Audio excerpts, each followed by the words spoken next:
আসসালামু আলাইকুম ওয়ারাহমাতুল্লাহি ওয়াবারাকাতুহু। আশা করি আল্লাহর অশেষ রহমত ও মেহেরবানিতে আপনারা সকলেই ভালো আছেন আর আপনারা দেখছেন আলোকিত ইসলামিক টিভি। বিশাল এক যৌথ পরিবারের বউ হয়ে এসেছি। 4 জন দেওর, তাদের বউ, 4 জন ননদ, আবার তাদের জামাতা আর শ্বশুর শাশুড়ি। এই বিশাল পরিবারের সবার বড় আমার স্বামী, অথচ তাকে সবার শেষে বিয়ে করানো হলো। অনেকের মুখে শুনেছি আমার স্বামী নাকি একটু সাদাসিধা টাইপের, তাই তাকে সবার শেষে বিয়ে করানো হলো। আমার এখনো মনে পড়লে হাসি পায় যে বিয়ের দিন কি পরিমাণ বোকা হলে কবুল বলতে গিয়ে কান্না করতে করতে আশেপাশের সবগুলো মানুষকেও কান্না করিয়েছে। আমি অবশ্য দেখিনি, কারণ আমার বাবা একজন মাদ্রাসার শিক্ষক, সেই হিসেবে ইসলামিক বিধিবিধান অনুযায়ী আমরা বড় হয়েছি। কিন্তু মামা ফোন করে আমাকে বলল, হ্যাঁ রে নুজাইফা, তোর বাবা তোরে কেমন ছেলের কাছে বিয়ে দিচ্ছে, যে ছেলে এমন সাদাসিধে যে কবুল বলতে গিয়ে চোখের জলে বন্যা বানিয়ে ফেলেছে। আমি তখন পুরোপুরি কান্না করে দিলাম।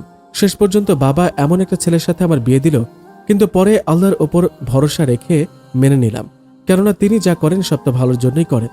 অবশ্য বাবাকে আর কি বলবো, বাবা তো বিয়েটা দিতে চাননি, কেননা উনি চেয়েছেন আমার বিয়েটা যেন একজন আলেমের সাথে হয়। কিন্তু ওনার মা অর্থাৎ আমার শাশুড়ি বাবার পা অবধি ধরা বাকি ছিল, আর তাছাড়া আমার শ্বশুরও অনেক পরহেজগার, তাই বাবা আর না করতে পারল না। যাই হোক, বিয়েটা জাঁকজমকভাবে হয়নি, মসজিদে হয়েছে। অতঃপর যখন শ্বশুরকুলে পা রাখিলাম, অবাক না হয়ে পারলাম না। আগেকার যুগের সেই পুরনো 3 তলা বাড়ি, নিচে বিশাল বড় উঠোন আর চারপাশে গাছগাছালি, আর সবকিছু কেমন যেন সেকেলে। অবশ্য বাড়িকে আর কি বলবো, আমার উনিই তো সেকেলের একজন। ভাগ্যক্রমেই হয়তো এতদিন অবধি বেঁচে আছে। কেন বললাম তা পরে বলছি, আগে আমার শাশুড়ি মায়ের কথা বলি। আমার শ্বশুরের মাথায় টুপি, পরনে পাঞ্জাবি আর লাল দাড়ি, অথচ আমার শাশুড়ি এতই নওজোয়ান ও মডার্ন যে তাকে প্রথম দিন দেখে তো আমি শুধু ভেবেছিলাম ওনার 8টা ছেলে মেয়ে কেমনে কি। আর আমার ননদগুলো প্রচুর ঠেস মেরে কথা বলতে পারে, এতটুকু অনেক আগেই বুঝে ফেলেছি। আমার জাগুলো কিছু পারুক না পারুক প্রচুর সাজতে পারে, আর অন্যের সাথে গায়ের রং আর চেহারা মিলিয়ে তার চেহারা খারাপ হলে তাকে খোঁটা দিতে পারে। কিন্তু আল্লাহ পাকের অশেষ রহমতে হয়তো আমার চেহারা ও গায়ের রং দুটো একটু বেশি ভালো দেখে তারা আমাকে ভালো চোখে দেখে না। এমনকি তারা এই আমার শাশুড়িকেও মুখ ফসকে বলে ফেলেছে, মা, দাদাভাই যে সহজ সরল, তার জন্য কি এমন মেয়ে আনা উচিত হলো? শাশুড়ি মা তখন বলল, এই মেয়ে পরহেজগার, অতএব কোনো সমস্যা নেই। শাশুড়ির কথা শুনে ওনার দিকে তাকাতেই উনি আমাকে বলে উঠল, মা, তোমার এই বাড়িতে এসে খারাপ লাগছে কি? নিচের দিকে তাকিয়ে মাথা নাড়িয়ে না বললাম। ওপাশ থেকে আব্বাজান তখন বলে উঠলেন, দেখেছ, দিনদার মেয়ে দেখে লজ্জায় মাথা নিচু করে ফেলেছে। আর তোমার ওই বউগুলো বিয়ের দিন 2 ফোঁটা চোখের জল ফেলেছে কিনা সন্দেহ আছে। ছোট যা তখন হেসে হেসে বলতে লাগলো, আব্বা, আমি না কখনো চুপচাপ থাকতে পারি না, তাই বিয়ের দিনও চুপচাপ থাকিনি। আর আব্বা, আমার মা আমার নাম শখ করে হাসি রেখেছে, তাই জীবনে কোনোদিন আমি কাঁদিনি, এমনকি আমার বিয়ের দিনও না। আব্বা ওর কথায় তখন মুচকে হাসতে লাগলেন। ও খুব সহজ সরল টাইপের একটা মেয়ে, সেটা যেদিন ওরা আমাকে দেখতে গিয়েছে সেদিনই বুঝতে পেরেছি। ওর সাথে আমার প্রথম দিনই খুব ভাব হয়েছে, তাই এত পদের মানুষের মাঝেও আমার শ্বশুর মশাই আর ওর জন্য ভয় লাগছে না। যাই হোক, হাসি আমাকে নিয়ে সোজা উপরের ঘরে চলে আসে। ওনার ঘরে নিয়ে যেতেই আমার কেমন জানি অস্বস্তি লাগছিল, কারণ ঘরটা এত পরিমাণ অগোছালো, নোংরা ও স্যাঁতস্যাঁতে। পুরো বাড়িটা পুরনো হলে রং করা, একটু পরিষ্কার পরিচ্ছন্ন দেখে মোটামুটি ভালোই লাগছিল। কিন্তু ওনার ঘরটা রং করা তো দূরের কথা, যে অবস্থা তাতে আমার প্রায় শ্বাস নিতে ও কষ্ট হচ্ছিল। আমার এই অবস্থা দেখে হাসি বলতে লাগলো, ভাবি, তোমার ভীষণ কষ্ট হচ্ছে তাই না? আমি তখন একটু হেসে বললাম, না। হাসি তখন বলে উঠল, কি করবা বলো, তোমার জামাই মনসুর আলী যে পরিমাণ গাধা, তাতে তো ঘরের এই অবস্থা হবেই। একটু চমকে উঠে বললাম, মানে? বুঝবে বুঝবে, এসে যখন পড়েছ খুব শীঘ্রই বুঝে যাবে। যাই হোক, এখানেই মনসুর আলী থাকে, আর আজ থেকে তুমিও এখানে থাকবে। ওর কথা শুনে ওর দিকে হা করে তাকাতেই ও আমাকে বলে উঠল, চমকানোর কিছু বলেনি, তোমার জামাইকে কেউ সম্মান করে না, সবাই মনসুর আলী অর্থাৎ ওনার নাম ধরে ডাকে। বিয়ের পর এ বাড়িতে এসে ওনাকে আমি দাদা বলতেই ভাবিরা আমাকে ভীষণ বকেছে। সবাই আব্বাজানের সামনে তাকে সম্মান দেখায়, আমিও তো অভিনয় করতে পারি না ওদের মতো, তাই তোমাকে সোজা সাপটা বলে দিয়েছি। শান্ত কণ্ঠে ওকে জিজ্ঞাসা করলাম, কিন্তু কেন? সব এখানেই জানলে হবে, আস্তে আস্তে তুমি নিজেই সব বুঝে যাবে। যাই হোক, আমি আসি, আর তোমার কিছু প্রয়োজন হলে আমাকে বলো, ভুল করেও আর কাউকে বলবে না, যদি বলো তাহলে আব্বাজানকে বলো। এই বলে হাসি নিচে চলে যেতেই একা ঘরে ভাবতে লাগলাম, ব্যাপারটা কি, কোনো সমস্যা আবার আছে নাকি? যাই হোক, স্বামীর নামটা আমার খাস মনসুর আলী, কিন্তু এই মনসুর আলী দেখতে কেমন? এই বলে হাসতে হাসতে কাপড় বেঁধে কাজে নেমে পড়লাম। খাটের তলায় একটা ঝাড়ু পেলাম, ব্যাস সেটাকে নিয়ে পুরো ঘর দুয়ার ঝাড়ু দিলাম। এত ময়লা যে আমার প্রায় হাঁপানি উঠে গেল। এত নোংরা কেন মনসুর আলী? হায় আল্লাহ, শেষমেশ একটা নোংরা বেটার সাথে আমার বিবাহ হলো। এই বলে কাঁদতে কাঁদতে ঝাড়ু খাটের তলায় রাখতে গেলাম। ঠিক তখনই পেছন থেকে কেউ একজন বলে উঠল, আপাজান, আপনি কি এবারের নতুন কাজের মেয়ে? কথাটা শুনে টাসকি খেয়ে গেলাম। একটু রাগ নিয়ে উঠে পেছন ফিরে তাকাতেই দেখি বিশাল দেহের অধিকারী একজন পুরুষ, মাথায় হালকা চুল, মুখে দাড়ি, বাবরি কোকড়ানো চুল, পরনে একটা পাঞ্জাবি, তাও আদি যুগের, গায়ের রংটাও বেজায় কালো। লোকটিকে দেখে অন্যদিকে মুখ করে ফিসফিসিয়ে করে বলতে লাগলাম, এ আবার কোন পাগলের পাল্লায় পড়লাম? নিশ্চয়ই এবাড়ির কাজের লোক। পোশাকে আশাকে তো তাই মনে হচ্ছে। আমার নীরবতা দেখে লোকটি তখন আবার বলল, আহারে আপা, আপনি দেখতে কত সুন্দর, তাও পেটের দায়ে কাজ করতে হচ্ছে। একটু চেঁচিয়ে বললাম, সম্মান দিয়ে কথা বলুন, আমি এবাড়ির বড় বউ। লোকটি তখন বলল, আপনি এবাড়ির বড় বউ? ও আচ্ছা, আগে কইবেন না? আমার পরিচয়টা জেনে নিন, আমি এবাড়ির বড় ছেলে। জোরে চিৎকার দিয়ে বললাম, কি? লোকটি তখন কান্নামাখা কণ্ঠে বলল, আপামনি আসতে, আপনার চিৎকারে আমার কান্না চলে আসছে। এ দেখেন, পাঞ্জাবি দিয়ে পানি মুছতে আসি। বিশ্বাস করুন, আমি এটা বলিনি। আম্মা কইছে আমি নাকি এবাড়ির বড় ছেলে। আমি নুজাইফা। নামটা কই যেন শুনছি। ও মনে পড়ছে, আম্মা কইছে আমার বউয়ের নামও নাকি নুজাইফা। কাঁদতে কাঁদতে বললাম, আমি মনসুর আলীর বউ। লোকটিও তখন কাঁদতে কাঁদতে বলল, আমার নামও তো মনসুর আলী। হায় হায়, আমার এ কি সর্বনাশ হলো? মনসুরও তখন বলতে লাগলো, আপা, আমারও কি সর্বনাশ হলো? রেগে বললাম, ওই আপনার কি সর্বনাশ হলো? আগে বলেন আপনি কে আপা? চুপ, আমি আপা নই, মনসুর আলীর বউ, নুজাইফা। ও, কিন্তু মনসুর আলী আমার নাম। তার মানে আপনি আমার বউ? হ্যাঁ রে গাধা, আমি কালই বাবার বাড়ি চলে যাব। কিন্তু কেন আপামনি? চুপ, একদম চুপ। আর একবারও আপামনি বললে চলে যাব, কারণ আপনার মতো একটা গাধার সাথে বিয়ে হওয়ার জন্য। আপামনি, আম্মাও আমাকে গাধা বইলা ডাকে। আল্লাহ, আমার কার পাল্লায় ফালাইছো? আপনি কথায় কথায় এত কাঁদছেন কেন? সুখে? এই, আপনি বুঝতেছেন না আমি আপনার বউ? বউ বারবার কেন আপা বলতেছেন? কি হয়েছে রে খোকন? দরজার ওপাশ থেকে মেয়েলি গলার আওয়াজটা পেয়ে চোখের জলগুলোকে মুছে ফেললাম। দরজার দিকে তাকিয়ে দেখি আমার শাশুড়ি মা। ওনাকে দেখে কাঁদতে কাঁদতে গিয়ে বললাম, আম্মা, এ কি আপনার ছেলে? মহিলাটি তখন হেসে হেসে মনসুরের সামনে এসে ওকে আদর করে বলে উঠল, হ মা, এই আমার পূর্ণিমার চাঁদ। এ যদি পূর্ণিমার চাঁদ হয় তাহলে কালা কে? আমি কিছু কইলাম মা? না আম্মা। যাই হোক বাজান, তুমি না কই এখানে আসছো কেন? কেন আম্মা, আপনারা বললে আপনি কি করতেন? তোমার মাথায় একটু সরিষার তেল লাগাই দিতাম, আর দাড়িটা একটা ঝুটি করে দিতাম। নতুন বইয়ের সামনে আসছো, একটু সাজা আসবা না? মনসুর আলী তখন দাড়ি ধরে বলল, ও আম্মা, আমার দাড়িতে ঝুটি নাই? না তো বাবজান। চলেন আম্মা, তাইলে আমার আগে ঝুটি করে আসি। এই বলে মনসুর তার মায়ের সাথে চলে যায়। আর আমি মেঝেতে বসে মাথায় হাত দিয়ে কাঁদতে কাঁদতে বললাম, এই আমার কপালে ছিল। এরা এভাবে আমাকে আর আমার বাবাকে ঠকালো। সকালেই বাবা মা আসলে সব খুলে বলবো, কিন্তু এখন যে পেটে খুব ক্ষুধা লেগেছে, এই মনসুরের দুঃখে কি আমি খাবো না? এইভাবে পেটে হাত দিয়ে বসে রইলাম। হঠাৎ মনে হলো আমার পাশে কেউ একজন বসে নীরবে ফুঁপিয়ে ফুঁপিয়ে কাঁদছে। কান্নার বিনবিনানি আওয়াজ কানে আসতেই পাশে তাকিয়ে দেখি মনসুর আলী। একটা চিৎকার দিলাম ভয়। উনি তখন বলল, কি হয়েছে আপা? ওই, আপনি কি মানুষ হবেন না? আল্লাহ, আমি তো মানুষই, আমি কি জানো? আর আপনি এমন কেন? আচ্ছা, আপনাকে এতবার বলেছি আমি আপনার বউ, আপনি তাও আমাকে আপা বলছেন কেন? তাহলে কি বলবো? কেন, আপনি জানেন না? ও বুঝছি, বউ বলতে হবে, তাই তো? যাক, মাথায় অবশেষে বুদ্ধি এলো। না, এটাও আম্মা বইলা দিছে আপা। আমি না কতক্ষণ পরে মরেই যাব। কেন? আপনার দুঃখে। আমার এই কথা শুনে মনসুর চুপ হয়ে গেছে। আমি তখন বললাম, আপনি এখানে বৈশাখ কাঁদছিলেন কেন? আর তাছাড়া দাড়িতে এমন ঝুটি করেছেন কেন? আর দেখি মাথা, আল্লাহ, মাথাতে এত তেল দিয়েছেন কেন? এই গরমে আপনি পাগল নাকি? আম্মায় দিয়ে দিছে। সবকিছুতে তো আম্মা আম্মা করেন কেন? তাহলে কি আব্বা আব্বা বলবো? এই, আপনি জানতো? কোথায় বউ? গোসল করতে। জামাই, এই তেলওয়ালা মাথা নিয়ে আপনি আমার সাথে ঘুমাবেন না। এত রাতে গোসল? হ্যাঁ, আর আপনি না গোসল করলে কিন্তু আমি এই ঘর থেকে চলে যাব। আচ্ছা আচ্ছা, যাইতেছি বউ। এই বলে মনসুর আলী চলে গেলেন, আর আমি বসে রইলাম। কিছু সময় পর মনসুর আলী বের হলো। চোখে একটু ঘুম চলে আসলো। হঠাৎ আমার কানের সামনে এসে বলে উঠল, বউ। ভয়ে লাফ মেরে উঠলাম। এভাবে ডাকার কি হইল? শ্যারি বউ। কি? শ্যারি? ওটা শ্যারি নয়, সরি। আল্লাহ আপনাকে বুঝ দান করুক। এই বলে আমি একটু মুচকি হাসতে মনসুর আলী বলে উঠল, তুমি হাসলে তোমার খুব ভালো লাগে, আর আমি কালা মানুষ, আমি হাসলে মনে হয় চুলের মধ্যে এখানে সাদা ফেনা। ওনার কথায় একটু রেগে বললাম, নিজেকে ছোট করতে নেই, বুঝলেন? যাই হোক, আমার খুব ক্ষুধা লেগেছে। এই বাড়ি থেকে রাতের খাবার দেয় না। এমন সময় দরজায় কেউ নক করলো। বলল, ভেতরে আসবো? মনসুর আলী বলল, আসো আসো। অতঃপর দেখি হাসি ঘরে এসেছে, হাতের মধ্যে খাবারের প্লেট আমার সামনে রেখে দিয়ে বলল, এ বাড়িতে রাতের খাবার দেয়, শুধু একটু দেরিতে। তোমার যে ক্ষুধা লেগেছে, তুমি আমায় বলনি কেন তখন? ফিসফিস করে হাসির জবাবে বললাম, তখন কি আমার ক্ষুধা লেগেছিল? এই মনসুরের কথা শুনেই তো এখন ক্ষুধা লেগেছে। কি বললে ভাবি? না, আচ্ছা আমি তাহলে যাই। মনসুর আলী তখন বলল, এ হাসি দাঁড়া, কিছু বলবেন? দেখ তুই এবারের বউ, তাই তো? হ্যাঁ। তোকে আমি আপা বলি তো মাঝে মাঝে, তাই না? হ্যাঁ। তাহলে তোকে আপা বলতে পারলে একে কেন বলতে পারবো না? মনসুরের কথা শুনে আমি আবার কাঁদতে লাগলাম আর হাসিকে বলতে লাগলাম, কালকেই বাবা আসলে আমি তার সাথে চলে যাব।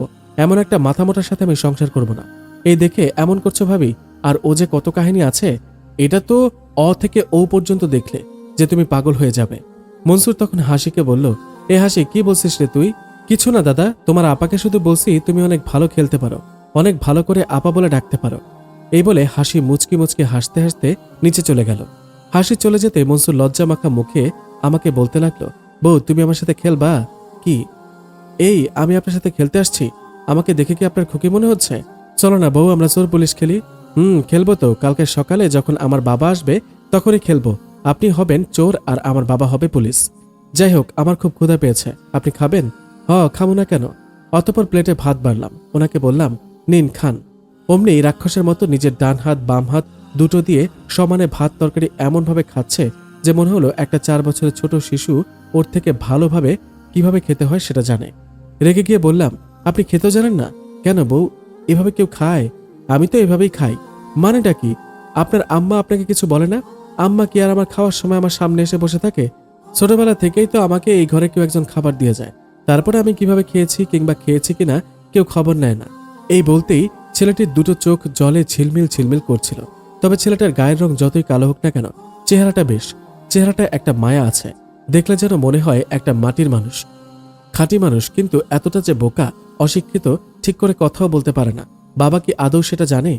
কেননা আমি যতদূর জানি, বাবা তো কখনো এই টাইপের কোনো ছেলের কাছে আমাকে বিয়ে দেওয়ার কথা তো দূরে থাক, চিন্তাও করেনি। বউ কি ভাবছো তুমি? কিছু না, আপনি হাতটা ধুয়ে আসুন। কেন বউ, আমি খামো না? আগে আপনি হাতটা ধুয়ে আসুন। মনসুর আলী হাত ধুয়ে আসতেই আমি ওকে বললাম, ভালো করে দেখে নিন কিভাবে খেতে হয়। এই যে এই ডান হাত দিয়ে ভাত নিয়ে তারপর সুন্দর করে মুখে দিতে হয়। এই বলে ওনার মুখের সামনে খাবার নিতেই লোকটি কেমন ডাগর ডাগর চোখে চেয়ে রইল। তারপর খাবারটা মুখে নিতে বলল, এভাবে খেতে হয় আমি জানতাম না। ওনার কথাটা শুনে অবাক হয়ে গেলাম। কেমন জানি সব জায়গায় কোনো একটা রহস্যের গন্ধ পাচ্ছি। আসার পর থেকে সবকিছু বারংবার অবহেলার ছায়া দেখছি। বাড়িটা ভালো, কিন্তু ওনার ঘরটা ভালো নয়। নোংরা, বাড়ির সবাই পোশাক আশাক চালচলন বেশ খানদানি, স্মার্ট, আর উনি খ্যাত।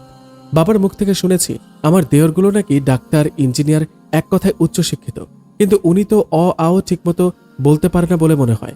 আবার শাশুড়িকেও দেখছি ওনাকে খুব ভালোবাসতে। তাহলে? আমার নিশ্চয়তা দেখে মনসুর বলে উঠল, বউ কি ভাবছ? না কিছু না, নিন খেয়ে নিন। আমার কথায় সুন্দর করে ছেলেটা খেতে লাগলো। হঠাৎ কি মনে করে খাবারের প্লেটটা আমার দিকে এগিয়ে দিয়ে বলে উঠল, কালকে তুমি চলে যাবে তাই না? ওনার কথা শুনে আমিও ভাতটা না খেয়ে বললাম, হয়তো। লোকটি তখন একটু হেসে বলল, তাই চলে যাওয়ার আগে তুমি আমার সাথে একটু চোর পুলিশ খেলো। রাগে দাঁড়িয়ে বললাম, আপনি কেমন? আমি কালকে চলে যাব আর আপনি বলছেন আপনার সাথে চোর পুলিশ খেলতে? খেলুন আপনি আপনার চোর পুলিশ। এই বলে রুম থেকে বাইরে বেরিয়ে আসলাম। একা একা এপাশ ওপাশ করে পায়চারি করছি। নিবু নিবু নিয়ন আলোতে নিজের পরনের লাল শাড়িটার পানে চেয়ে ভাবলাম, এই কপালে ছিল, জীবনটা হঠাৎ চুপসে গেল। আচ্ছা এমন কেন হলো আমার সাথে? আমি কি কোনো অন্যায় করেছি আল্লাহ, যার কারণে আমার সাথে এমন হলো? ওনার সবকিছু আমি মেনে নিতে পারবো। এই সমাজ, মানুষের উপহাস, সব কিছু উপেক্ষা করে চিরদিন ওনার হাতটা ধরে রাখতে পারবো, যদি উনি আমাকে ভালোবাসেন। কিন্তু ভালোবাসি এই 4 অক্ষরের শব্দটাই তো বুঝে না ছেলেটা। হঠাৎ কেউ একজন বলে উঠল, কে বলেছে বুঝে না? ভালোবাসি শব্দটা বুঝে না পৃথিবীতে এমন কোনো মানুষই নেই। পেছন ফিরে তাকাতে দেখে হাসি। ওকে দেখে চেহারাটা আরো মলিন হয়ে গেল আমার। ও তখন আমার নিকটে এসে ওর হাতটা আমার মুখে নিয়ে বলল, এমন সুন্দর চেহারার হাসি না থাকলে মানায়? হাসি, এটা মুখে বেশিক্ষণ ধরে রাখাটা অনেকটাই জমিনের চাঁদের লুটোপুটি খাওয়ার মতো। ভাবি আমি জানি তোমার মন খারাপ, বিশ্বাস করো ভাবি, আমি চাইনি এই বিয়েটা হোক। আমি তো অনেকবার চেয়েছি এই বিয়েটা ভাঙতে। তোমার পরিবার তোমাকে সব খুলে বলতে, কিন্তু শাশুড়ি মায়ের জন্য পারেনি। এটা উচিত হয়নি, এভাবে আমাদের ঠকানো তোমাদের উচিত হয়নি। ওনার আব্বা আম্মা কেন এটা আমার সাথে করলো? এটার উত্তর কাল বাবা আসলে ওনাদের দিতেই হবে। সে কালকে দেখা যাবে। এখন তুমি ঘুমাতে যাও। ঘুমাচ্ছে না নাকি মনসুরের ঘরে যেতে ইচ্ছে করছে না? আমি হাসির কথায় মাথা নিচু করে দাঁড়িয়ে রইলাম। হাসি তখন বলল, আচ্ছা ওই ঘরে যাওয়া লাগবে না, তুমি আমার ঘরে চলো। তোমার ছোট দেওরা কয়েকদিন আগে কাজের শহরে গেছে, এখনো ফেরেনি। হাসির কথায় ওর ঘরে গেলাম। ঘরে পা রাখতেই সৌন্দর্যের অবলোকনে চোখ দুটো আমার বড় বড় হয়ে গেল। হা করে ওর ঘরের পানে চেয়ে রইলাম। ও তখন বলল, কি এমন দেখছো ভাবি? তোমার ঘরটা তো বেশ। এই দেখে এমন করছো আর যাগুলোর ঘর দেখে কি বলবে, রাজপ্রাসাদের মতো? শুধু মনসুর আলীর ঘরটাই এমন। ঘরটাই নয়, বরং মানুষটাকে তোমরা কি নোংরা ভাবে, কি নোংরা পোশাক আশাকে রেখেছ কেন? কারণ তোমার জামাই বোকা গাধা বলে ও ওভাবে থাকে। যাই হোক, শুয়ে পড়ো। ঘুমিয়ে পড়লাম হাসির পাশে। একটিবারের জন্য মনসুরের কথা মনে পড়েনি। ওর চেহারাটাও চোখের সামনে ভেসে ওঠেনি। শুধু ওর জন্য একরাশ রাগ আর অভিমানী বারবার হিয়ার মাঝে উঁকি দিচ্ছিল। ভোরে সূর্যটা উদয় হওয়ার আগেই পূর্ব পাশের জানালা দিয়ে আল্লাহু আকবার আজানের ধ্বনি কানে আসতেই ঘুম ভাঙল। চোখ মেলে দেখে আমার আগে হাসি উঠে পড়েছে।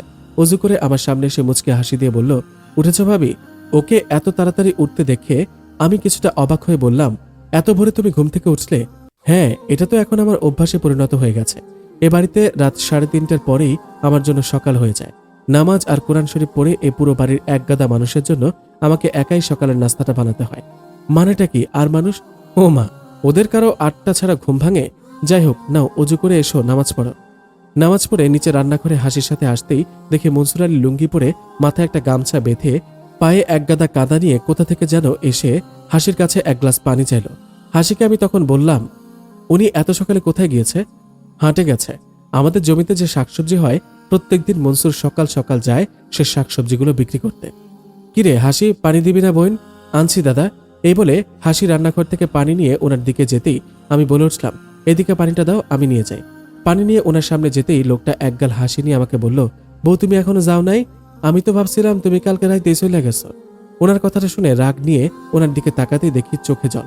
তবু মুখে একটু হাসি রেখে আমাকে বলল, বউ তুমি চলে যাও, আমার মতো মানুষের সাথে তুমি কেন থাকবা, কেন সংসার করবা? এই বলে মনসুর চলে গেল, আর আমি ওনার চলে যাওয়ার দিকে অবাক দৃষ্টিতে চেয়ে রইলাম। সকাল 8টায় সবার ঘুম ভাঙল। ধীরে ধীরে সবাই নিচে আসতে লাগলো। হাসি কি তাড়াতাড়ি করে রুটিগুলো বানাতে লাগলো। এতজন মানুষের নাস্তা একা মেয়েটার পক্ষে কিভাবে সম্ভব, আমি শুধু সেটাই ভাবছিলাম। আমি ওকে একটু সাহায্য করতে চাচ্ছিলাম। হঠাৎ দেখি আমার শাশুড়ি মা নিচে নামছে, সাথে মেজজা। তাদের দুজনকে দেখে হাসি বুয়াকে বলল, আলেয়া যা, মাকে আর আয়েশা ভাবিকে চাটা দিয়ে আয়। আমি ওর কথা শুনে অবাক হয়ে গেলাম। তবে আমার অবাক হওয়া আরও বাকি ছিল।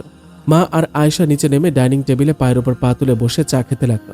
হঠাৎ মা আমাকে উদ্দেশ্য করে বলল, তা হ্যাঁ গো নতুন বউ, ভালোই করেছ। হাসির সাথে হেসেলে এসে, কেননা এখন থেকে তো তোমাকেও এবারের এসব কাজ করতে হবে, কেননা তুমিও তো এবারের বড় বউ। ওনার কথায় প্রচন্ড রাগ উঠল। বুঝে ফেললাম আমার শাশুড়ির মাঝেও ভেজাল আছে, তবে এ ভেজাল ফরমালিনের মতো সহজে বোঝা যায় না। শান্ত কণ্ঠে বললাম, তা আম্মা, আমি আর হাসি কি শুধু এবারের কাজ করব, বাকি যাগুলো করবেন না?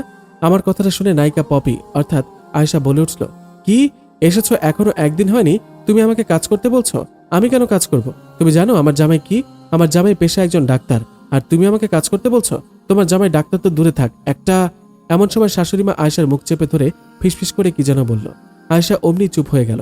তারপর শাশুড়িমা আমার কাছে এসে আমার মাথায় হাত বুলিয়ে বলতে লাগলো, মা তুমি ওর কথা রাগ করো না, ও তো ছোট, আর তাছাড়া তুমি এবারের বড় বউ, তাই তোমাকেই মা সব সামলাতে হবে। হ্যাঁ, ওরাও তোমার সাথে করবে, ঠিক আছে। যাও, গোসল করে একটু সেজেগুজে সুন্দর শাড়ি গয়না পরে নিচে এসো। ঘণ্টাখানেক পরেই তো তোমার বাপের বাড়ির লোকজন আসবে। আমি তখন ওনাকে জিজ্ঞাসা করলাম, মা আপনি এটা কেন করলেন? উনি একটু হেসে বললেন, কোনটা মা? কেন, আপনি বুঝছেন না? না, বুঝিয়ে বলো তো, কি ব্যাপারে তুমি বলছো? আমার বোঝানো লাগবে না, বাবা আসুক তখন আপনি নিজেই বুঝে যাবেন। এই বলে আমি উপরে চলে আসলাম। বেলা প্রায় 11:30টায় আমার বাবার বাড়ি থেকে লোকজন আসতে লাগলো। বাবা মা দুজনে আসলো। তাদের দেখে আমার শাশুড়ি মায়ের আচরণ ও সাজগোজের বেশ পরিবর্তন হলো। মাথায় একটু ঘোমটা, হাতে তসবি নিয়ে ভীষণ ব্যস্ততার চোখে হাসির দিকে চেয়ে বারবার বলতে লাগলো, ওই দেখেছো ছোট বউ, আমার বড় বউয়ের বাড়ির লোকজন এসে পড়েছে। আমি তখন উপর থেকে নিচে নামছিলাম, এমন সময় বাবা বলল, মারে আমি এসে পড়েছি। আমার শাশুড়ি তখন মুখে একটু হাসি নিয়ে বাবা মায়ের সামনে গিয়ে বলে উঠল, আসসালামু আলাইকুম বেআইন, আপনারা এসেছেন? ওরে হাসেম কাশেম, এইদিকে আয়, তাড়াতাড়ি আয়। বাবা মাকে দেখতে পেয়ে কান্না মাখা কণ্ঠে আমি বাবাকে বললাম, বাবা তুমি আসছো? এই বলে বাবার কাছে যেতেই বাবা আমাকে জড়িয়ে ধরে বলল, মারে কি হয়েছে? আমি আসছি, তোর মুখখানা এমন শুকনো লাগছে কেন? ঠিক তখনই ওপর থেকে আমার শ্বশুর মশাই বলতে লাগলো, তা একটু শুকাবে না, শতহোক বাবা মায়ের ছেড়ে আসছে তো। এই বলে নিচে এসে বাবাকে জড়িয়ে ধরে বলল, বন্ধু কেমন আছো? তা আমজাদ, আল্লাহ পাকের অশেষ মেহেরবানিতে ভালোই আছি আলহামদুলিল্লাহ। বাবার মুখখানার দিকে আমি যতবারই তাকিয়ে থাকি আমার চোখ থেকে ততবারই টপ টপ করে জল গড়িয়ে পড়ছে। বাবা তাই বিস্মিত কণ্ঠে আমাকে জিজ্ঞাসা করলো, কি হয়েছে রে মা তোর? মাও তখন বলল, তোর কি কিছু হয়েছে? আমি কিছু বলার আগেই শাশুড়ি মা আমার বাবা মাকে বলে উঠল, ও কিছু না বেআইন, নতুন পরিবেশ, নতুন সব মানুষ তো, তাই মন খারাপ। আসুন আপনারা ভিতরে আসুন। এই বলে মাকে আর বাবাকে আমার শাশুড়ি আমার কাছ থেকে সরিয়ে নিল। আর এদিকে আমাকে বিভিন্ন কাজের দোহাই দিয়ে যাগুলো মা বাবার কাছ থেকে আমাকে দূরে সরিয়ে রাখতে লাগলো। ঘন্টা খানেক পরে হঠাৎ বাবা আমার কাছে চলে আসলো। এসে বলতে লাগলো, কিরে মা, তুই আমাদের থেকে দূরে আছিস কেন? আর তাছাড়া আমাদের জামাই বা কোথায়? ওকে তো দেখছি না। কি স্কুলে গিয়েছে? আমি বাবার কথা একটু চমকে উঠে বললাম, মানে মানে আবার কি? জামাই তো স্কুলের একজন শিক্ষক, তাই জিজ্ঞাসা করলাম স্কুলে পড়াতে গিয়েছে কিনা। ঠিক এমন সময় মনসুর আলী বাড়ির দৌড়ের সামনে এসে বলতে লাগলো, আম্মা দেখো, তোমার লাগে রসগোল্লা নিয়ে আসছি, কই তুমি? ওনার গলার আওয়াজ পেয়ে দরজার পাড়ে তাকাতেই বাবা দেখলো মনসুর মাথায় টুকরি নিয়ে একগাল হাসি মুখে দাঁড়িয়ে আছে। পায়ে ভীষণ কাদা, পরনে লুঙ্গি আর গেঞ্জি, ঘামে ময়লায় শরীরের কি অবস্থা। ওনার এরূপ অবস্থা দেখে বাবা সেখানে অজ্ঞান হয়ে পড়ে যায়। ঘণ্টাখানেক পর বাবার জ্ঞান ফিরতেই বাবা আমার শ্বশুরকে ক্ষীণ কণ্ঠে জিজ্ঞাসা করলো, তুমি আমার এই সর্বনাশ কেমনে করলে আমজাদ? বাবার কথায় আমার শ্বশুর বলে উঠল, আমাকে ক্ষমা করিস রহিম, আমি আসলে তোর সাথে আত্মীয় করার জন্য আর তোর মাইয়ারে আমার ঘরের লক্ষ্মী করার লোভটা সামলাতে পারি নাই, তাই আমি আমার স্ত্রীর কথায় তোর থেকে সব সত্যকে আড়াল করে রেখেছি। বাবা তখন তার মায়ের চাহনি নিয়ে আমার পানে তাকিয়ে বলতে লাগলো, মারে, আমায় ক্ষমা করিস, বন্ধুকে বিশ্বাস করে ওর উপর ভরসা করে আমি তোর জীবনটা নষ্ট করে দিলাম। বাবা, তুমি এটা কিভাবে করলে? একটিবারের জন্য খোঁজ নিলে না ছেলেটা কেমন, আদৌ কি শিক্ষক, আদৌ কি সুস্থ মস্তিষ্কের? মানে তুই কি বলছিস? বাবা, উনি একজন বোকা মানুষ, অশিক্ষিত মানুষ, এই সমাজের পরিবারের চোখে অবহেলিত মানুষ। মনসুর তখন অবাক দৃষ্টিতে আমার পানে চেয়ে রইল। আমার চোখের জল দেখে ছেলেটা সবার সামনে বলতে লাগলো, এই বউ, তুমি কাঁদতেছো কেন? দেখো, আমি তোমারে আর আপা বলে ডাকুম না, প্লিজ তুমি কাঁদো না। মা তখন বাবাকে বলে উঠল, এই তোমার অহংকার ছিল? সমাজের একজন সম্মানিত ব্যক্তির সাথে মেয়ের বিয়ে দিয়েছ? এই বাবা বিছানা ছেড়ে বসে পড়লেন। তারপর কঠোরভাবে আমার শাশুড়িকে বললেন, কাজটা কিন্তু আপনারা ঠিক করেননি, আমি আপনাদের জেলের ভাত খাওয়াবো। আর আমার শ্বশুরকে বলল, আজ থেকে তুই আমার শত্রু। এই বলে আমার হাতটি শক্ত করে ধরে বলল, যা মা, তুই রেডি হয়ে নে, আমি তোকে এ বাড়ি থেকে নিয়ে যাব চিরদিনের জন্য। আমি তোকে আবার ঘটা করে বিয়ে দেব, তুই আমার মেয়ে, তুই এখানে এদের সাথে মানিয়ে গুছিয়ে কিভাবে থাকবি? এই বলদের সাথে কেমনে সংসার করবি? সমাজের কাছে আমি কি পরিচয় দেব? বাবার কথায় ঘরে গিয়ে নিজের লাগেজটা গুছিয়ে নিলাম। তারপর চলে আসতে লাগলাম। হঠাৎ হাসি আমাকে টেনে ধরে বলল, ভাইজান, বোকা দেখে তাকে রেখে চলে যাচ্ছ, একবারও ভিতরের মানুষটাকে চেনার চেষ্টা করবে না? হাসি, আমি এখানে বোকা মানুষের সাথে সংসার করতে আসিনি। আর তাছাড়া ওনার সাথে আমি সবকিছু জানার পরও কেন সংসার করব? কারণ তুমি তার স্ত্রী। হাসির এই কথাটি কেন জানি মনে খুব লাগলো। তাও সমস্ত কথাকে উপেক্ষা করে বাবার হাত ধরে চলে যেতে লাগলাম। কিন্তু মন থেকে কেন জানি ব্যাপারটাকে মেনে নিতে পারছিলাম না। তাই বারবার পেছন ফিরে লোকটির দিকে তাকালাম। দেখলাম লোকটি কেমন জানি নিশ্চুপ হয়ে গেছে, ওনার সবকিছু কেমন যেন নিস্তেজ হয়ে গেছে। তবুও লোকটি হাসার চেষ্টা করছে, কিন্তু চোখে পানি টপটপ করছে। আর বাবার হাতটা ধরে চলে যেতে পারলাম না। বাবার হাতটা ছেড়ে দিলাম, লাগেজটা মেঝেতে ফেলে দিলাম। অমনি বাবা বলে উঠল, কি হয়েছে মা? মুখের নেকাব সরিয়ে শান্ত কণ্ঠে বললাম, বাবা, আমি যেতে পারবো না। কিন্তু কেন? কারণ আমি ওনার স্ত্রী, ওনাকে ছাড়া আমি কোথাও যেতে পারবো না। বাবা তখন ঠাস করে আমাকে একটা থাপ্পড় দিয়ে বলল, আজ থেকে তুই আমার মেয়ে নয়, যেদিন তুই একে ত্যাগ করতে পারবি সেদিন থেকে তোকে আমি মেয়ে বলে স্বীকৃতি দেব। এই বলে বাবা চলে গেল। জীবনে প্রথম বাবা আমার গায়ে হাত তুলেছে। ব্যাপারটা আমি ঠিক মেনে নিতে পারছিলাম না, তাই সোজা রুমে চলে আসলাম। ফুঁপিয়ে ফুঁপিয়ে কাঁদতে লাগলাম। এমন সময় মনে হলো কেউ একজন আলতো করে আমার কাঁধে হাত দিয়েছে। পেছনে ফিরে তাকাতে দেখি মনসুর। ছেলেটা কাঁদছে। ওর কান্না দেখে আমি একটু অবাক হয়ে জিজ্ঞাসা করলাম, আপনি কাঁদছেন কেন? বউ, আমি তোমার কান্না দেখতে পারি না। থাপ্পড়টা তোমার খুব লাগছে, তাই না? দেখো বউ, আমি তোমার জন্য মলম নিয়ে আসছি। ওনার কথাগুলো শুনে আমি ওনাকে জড়িয়ে ধরে বললাম, আমার কপালটাই খারাপ। সত্যি বলছো বউ, আসলেই তোমার কপালটা খারাপ। তাই তো আমার মতো একটা অমানুষ তোমার কপালে জুটছে, আমার মতো একজন বোকা মানুষ তোমার কপালে জুটছে, আমার মতো একজন পিতামাতা। এই বলতেই উনি থেমে গেলেন। আমি তখন ওনাকে জিজ্ঞাসা করলাম, থেমে গেলেন কেন? উনি তখন গম্ভীর কণ্ঠে বললেন, কিছু কথা বলা যায় না, শুধু আড়ালে রাখতে হয়। অবাক হয়ে গেলাম। উনি যখন কথাগুলো বলছিলেন আমি ভালো মতো লক্ষ্য করে দেখলাম ওনার চেহারাটায় আর বোকামির সে ছায়াটা দেখা যাচ্ছে না। ওনার চোখে মুখে অনেক রাগ আর কিছু একটা লুকানোর হাজার চেষ্টা করছে। আমি ওনাকে একটু গম্ভীর কণ্ঠে বললাম, মানে? উনি তখন আমাকে ধমক দিয়ে বললেন, কেন চলে গেলেন না? কার জন্য এ বাড়িতে পড়ে থাকবে?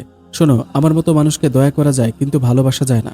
তুমি সব দিক থেকে ঠিক আছো, তুমি অনেক ভালো, তুমি জীবনে অনেক ভালো কারো দেখা পাবে। তোমার এত সুন্দর জীবনটা নষ্ট করো না, এ বাড়ি থেকে তুমি চলে যাও। আমি ওনার কথাগুলো শুনে রেগে গিয়ে ওনাকে বললাম, এতই আমার ভালো চাইলে কেন আমাকে বিয়ে করলেন? কেন আমার জীবনটা নষ্ট করেছেন? ও তখন বলল, মায়ের মন রাখার জন্য, মাকে একটু সুখ দেওয়ার জন্য, মায়ের একটু আদর খাওয়ার জন্য। মানে? জানো বউ, আমার মা না আমাকে একটু আদর করে না কখনো, সবসময় শুধু অবহেলা করেছে। উনি কখনো চায়নি আমি পড়াশোনা করে শিক্ষিত মানুষ হই, তাই আমি পড়ালেখাটাও বন্ধ করে দিয়েছি। উনি কখনো চায়নি আমি আরাম আয়েশে থাকি, তাই আমি ক্ষেত খামারে কাজ করছি। উনি কখনো চায়নি আমি চালাক হই, সুস্থ মস্তিষ্কের মানুষ হই, তাই আমি একজন গাধা, বোকা মানুষ হয়েছে। এত কিছুর পরও উনি আমাকে বুকে টেনে নেয়নি, ভালোবাসা দেয়নি। এই বলে উনি কাঁদতে কাঁদতে নিচে বসে পড়লেন। তারপর আমার দিকে একটু হেসে বললেন, পৃথিবীটা খুব স্বার্থপর, তাই না? এখানে না কেউ পরকে আপন করতে পারে না, তাই তো আমাকেও কেউ আপন করতে পারেনি। আচ্ছা, তুমি একটা কথা বলতে পারবে, সমাজটা এমন কেন? সবসময় মানুষের বাহিরটাই দেখে তাকে বিবেচনা করে, কখনো একবারও কি ভিতরের মানুষটাকে দেখতে ইচ্ছে করে না? একবারও কি তাকে বুঝতে ইচ্ছা করে না? একটা মানুষ অপরাধ করলেই সে সমাজের চোখে অপরাধী হয়ে যায়, কিন্তু তার অপরাধী হওয়ার পেছনের কারণটা না কেউ দেখতে চায় না, জানতেও চায় না। উনার কথাগুলো আমি অবুঝ শিশুর মতো শুনছিলাম, চিনতে পারছিলাম না এই কি সে বোকা মনসুর নাকি। হঠাৎ ছেলেটি আমাকে ক্ষীণ কণ্ঠে বলে উঠল, বউ, তোমার পা দুটোকে আমার মাথার একটু বালিশ বানাবে?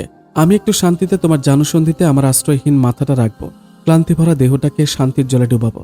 কতদিন হয়েছে একটু শান্তির ঘুম ঘুমাই না। বউ, একটু ঘুমাইতে দিবা তোমার জানুসন্ধিতে? ছেলেটির এমন আবদারে অবাক না হয়ে, রাগ না করে, কোনো প্রশ্ন না করে, কোনো কথা না বলে বরং নিজের পা দুটোকে মেঝেতে বিছিয়ে দিলাম। ছেলেটিও কোনো সংকোচ ছাড়াই আমার পায়ে নিজের মাথাটাকে আলতো করে সঁপে দিল। অতঃপর বাহিরে বাঁকা চাঁদের দিকে চেয়ে বলতে লাগলো, জানো বউ, আমি তোমারে কেন চলে যেতে বলছি? কারণ আমি এতিম, আমার বাবা মা কেউ নাই। ছোটবেলায় আমার এই আব্বা মসজিদ থেকে নামাজ পড়ে বাসায় ফেরার পথে রাস্তায় আমার টোকায় পায়। আমি তখন সবেমাত্র নবজাতক শিশু ছিলাম। আব্বা তার পবিত্র 2 হাত দিয়া সেদিন আমারে কোলে তুলে লয়। তারপর আমার মুখখানার পানে চেয়ে তার ভীষণ মায়া হয়, তাই আমারে তিনি তার বাড়িতে নিয়ে আসে। কিন্তু বউ, হাতের 5টা আঙ্গুল যেমন এক নয়, ঠিক তেমনি সমাজের সব মানুষের মন মানসিকতা এক নয়। তাই তো আমার আম্মা আমারে মাইনা নিতে পারে নাই। অবশ্য কেমনে মাইনা নিব? আমি কোন ধর্মের, কোন জাতের, নিষ্পাপ নাকি কারো ভোগবিলাসের অবৈধ সন্তান?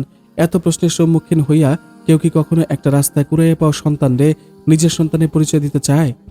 আম্মা সেদিন আব্বারে সরাসরি বলে দিয়েছিল, আমরা যেন যেখানে পাইছে সেখানে ফালাইয়া দিয়ে আসে। আমার মতো অপবিত্র নোংরা শিশুরে যেন তার বাড়িতে না রাখে। এই বলে মনসুর কেন জানি উঠে বসলো। আমার দিকে চেয়ে আমার চোখে জলের খেলা দেখে ও মুখে অনুতাপের ছায়া দেখে বলে উঠল, বউ, ও বউ, তুমি কিন্তু আমার মায়ের ভুল বুঝবা না। আমার মা সবার সেরা। আচ্ছা তুমি বলো, তুমি কি কখনো মাইনা নিবা একটা ধর্মহীন, জাতহীন, অবৈধ শিশু তোমার সন্তান হোক? সমাজে তারে তোমার সন্তান হিসেবে পরিচয় দিতে তোমার কষ্ট হইব না? ঠিক সেই কারণে সেদিন আম্মা আমারে মাইনা নিতে পারে নাই।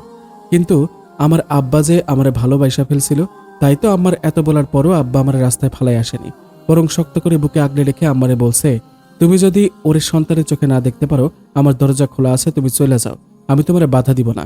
সেদিন মা বাবার কারণে আমারে মাইনা নেয়, কিন্তু মন থেকে মাইনা নিতে পারে নাই। তাই তো আজ পর্যন্ত তিনি কখনো আমার একটু আদরও করেন নাই। জানো বউ, যখন আমি সবেমাত্র এই দুনিয়াটাকে চিনতে শিখছি, ঠিক তখনই আমার মায়ের এত অবহেলা আমার মনে নানা প্রশ্নের পাহাড় তৈরি করে। সারাদিন মায়ের পেছনে আঁচল ধরে মা মা বলতে বলতে কাঁদতাম। ছোট ভাই বোনগুলোকে আদর করতে চাইতাম, কিন্তু আমার মা আমারে তার বদলে দিয়েছে অগণিত মায়ের নির্মম অত্যাচার। তাই তো আব্বাজান আমার সেই বয়সে বলে দিল, আমি এতিম, আমি ধর্মহীন, জাতহীন, ঠিকানাবিহীন। সেদিন থেকে আমি নিজের সবকিছুকে গুটিয়ে ফেললাম, নিজেকে এবারের একজন চাকর ভাবতে লাগলাম। অবশ্য আমার মায়ের কাছে আমি একজন চাকর বই আর কিছুই না। আব্বার সামনে আমার মা আমাকে ভালোবাসে, সেই অভিনয়টা আজও বেশ করে। এ বাড়ির ক্ষেত খামারের সব কাজ আমি করি, কিন্তু তবুও আমার মা আমারে কখনো কয়নি, বাজান তুই সারাদিন খাইছস, বাজান তোর শরীরের কি অবস্থা, বাজান তোর কষ্ট হয় না? আমার সেই মা তোমার বিয়াকরণের লাইগা জীবনে সেদিন প্রথম আমারে বলল, বাজান তুই আমার একটা আবদার রাখবি। জানো বউ, সেদিন মায়ের এই কথা শুনে আমি যেন হাতে চাঁদ পেয়ে গেছিলাম। এত খুশি হয়েছি, মায়ের পাগলের মতো বলতে লাগলাম, হ মা কও তুমি কি চাও, আজকে আমি তোমারে সব দিয়া দিমু। মা তখন আমারে কইল, তোমারে বিয়া করতে রাজি হইতে। মায়ের ভালোবাসা পাওয়ার লোভে আমি তোমারে বিয়া করতে রাজি হয়ে যাই বউরে। কিন্তু আমি তখন বুঝতে পারি নাই যে আমার মা শুধু তোমাকে বিয়া করায় তোমার বাপের সম্পত্তির লোভে। বুঝতে পেরেছি সেদিন, যেদিন মা আমার মেজো ভাইয়ের সাথে বলছিল, বাবা মনসুরের বিয়ার পেছনে তোর অনেক টাকা খরচ হয়েছে, দেখা তুই রাগ করিস না। শোন, বড় কিছু পাইতে হলে একটু খরচ করতে হয়। দেখ, নুজাইফার বাপ আর তোর আব্বা তো বাল্যকালের বন্ধু, তাই তো আমগো খ্যাত খামার সব নুজাইফার বাপের জমি হওয়া সত্ত্বেও ও বন্ধুর খাতিরে আমগরে চাষাবাদ করতে দিছে। এমনকি এ বাড়ির অর্ধেক জমির মালিক ওই নুজাইফার বাপ, ওনার একটি মাত্র সন্তান।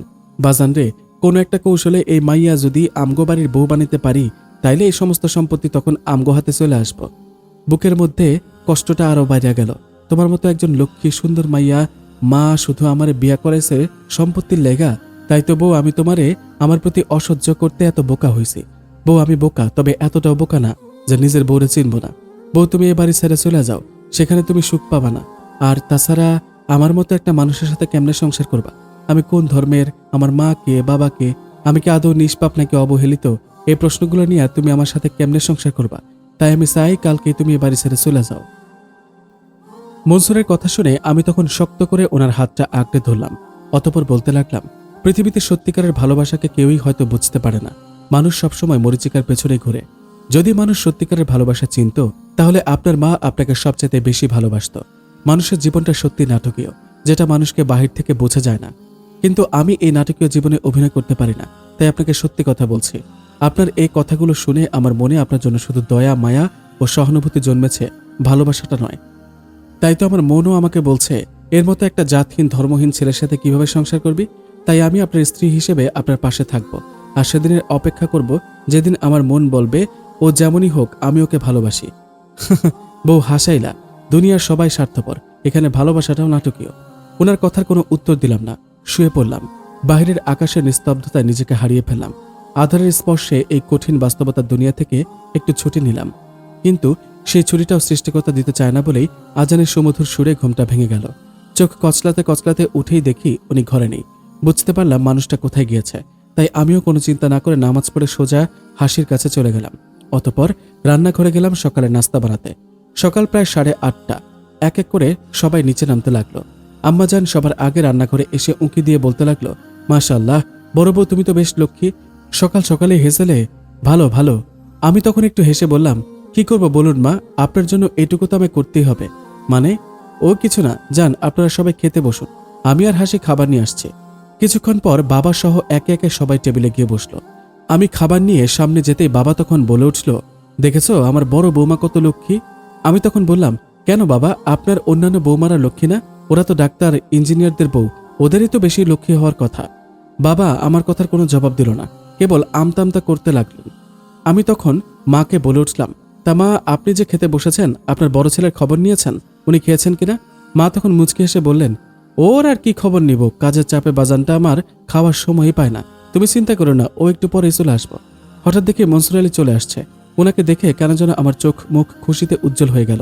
আমি ওনাকে আস্তে করে বললাম, নিন বসুন, আমি খাবার দিচ্ছি। তখনই লোকটি বলল, আমি হাতটা ধুয়ে আসি। ওপাশ থেকে আম্মা তখন বললেন, কিরে মনসুর, তুই আমাদের সাথে বসে কেমনে খাবি? তুই তো একটু হুজুর মানুষ, তাই টেবিলে বসে খাস না। মায়ের কথাগুলো মনসুরের কানে যেতেই উনি মাকে বলে উঠলেন, ও আম্মা, আমি তো ভুলেই গেছি। এই বউ, তুমি আমার খাবারটা উপরে নিয়ে আইসো, আমি ঘরে বসে খাবো। এই বলে উনি উপরে চলে গেলেন।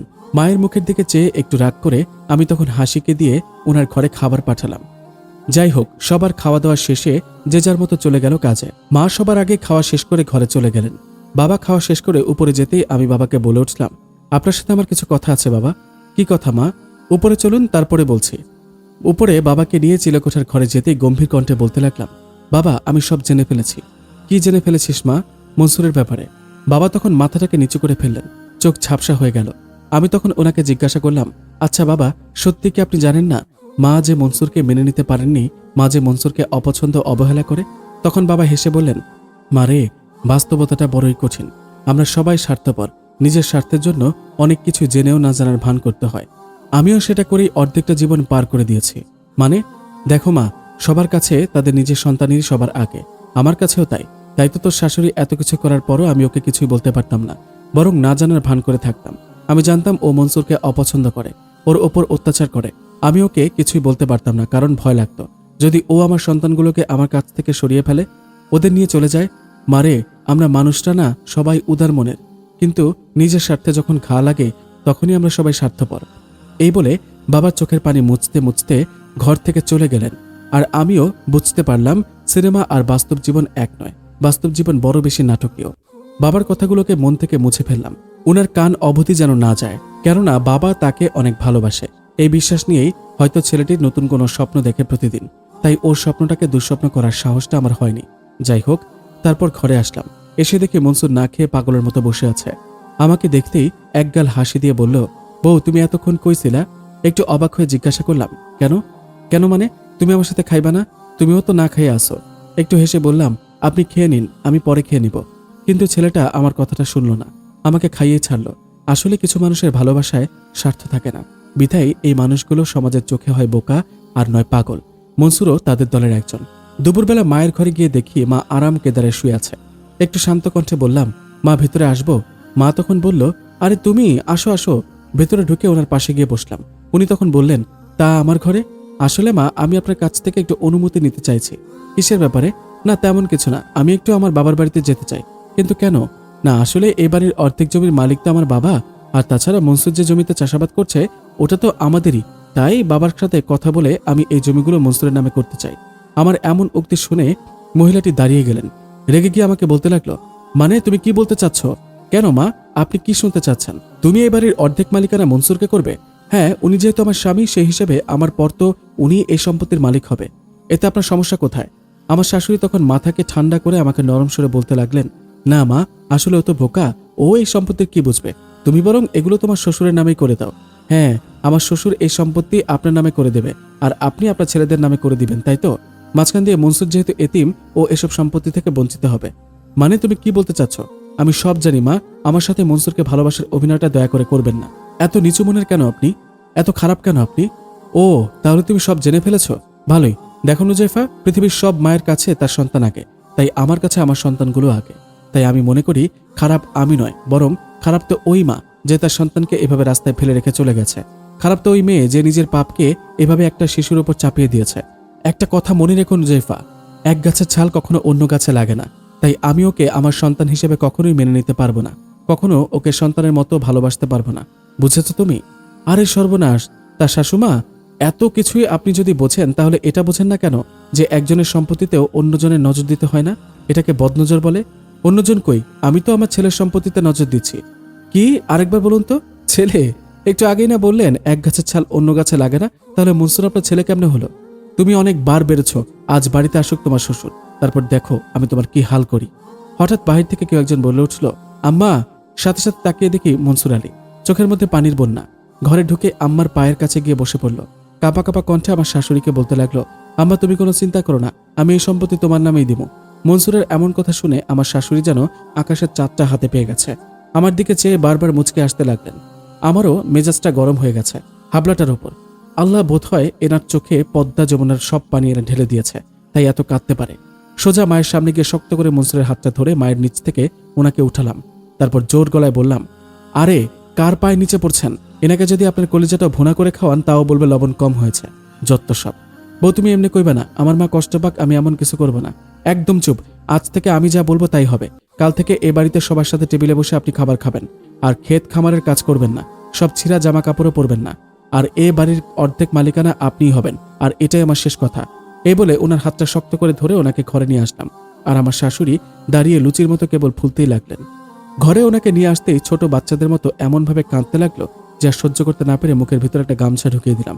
রেগে গিয়ে বললাম, কি সমস্যা আপনার? কেন তুমি আমার মায়ের সাথে এমন করছো কেন? আরে হবলা, আপনার সুখের জন্য। আমার সুখ দিয়া তোমার কি?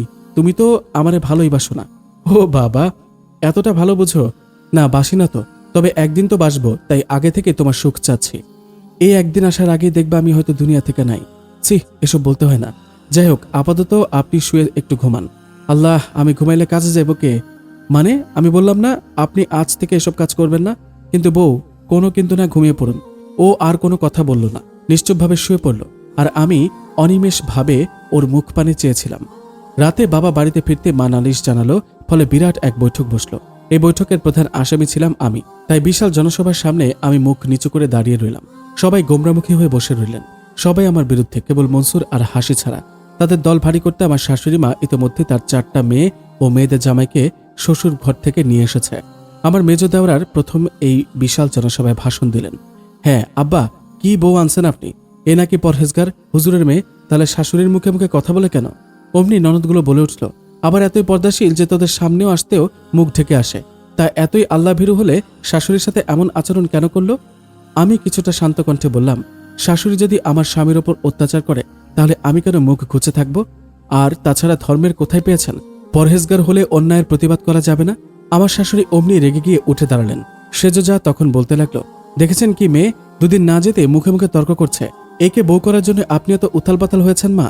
আমি তখন একটু হেসে আমার যাকে বললাম, বারে সেজো, আমাকে বউ করার জন্য উত্তাল পাতাল হবে না কেন? কারণ আমি আশা মানেই তো উনি কত সম্পত্তির মালিক হবে, তার কোনো হিসাব আছে?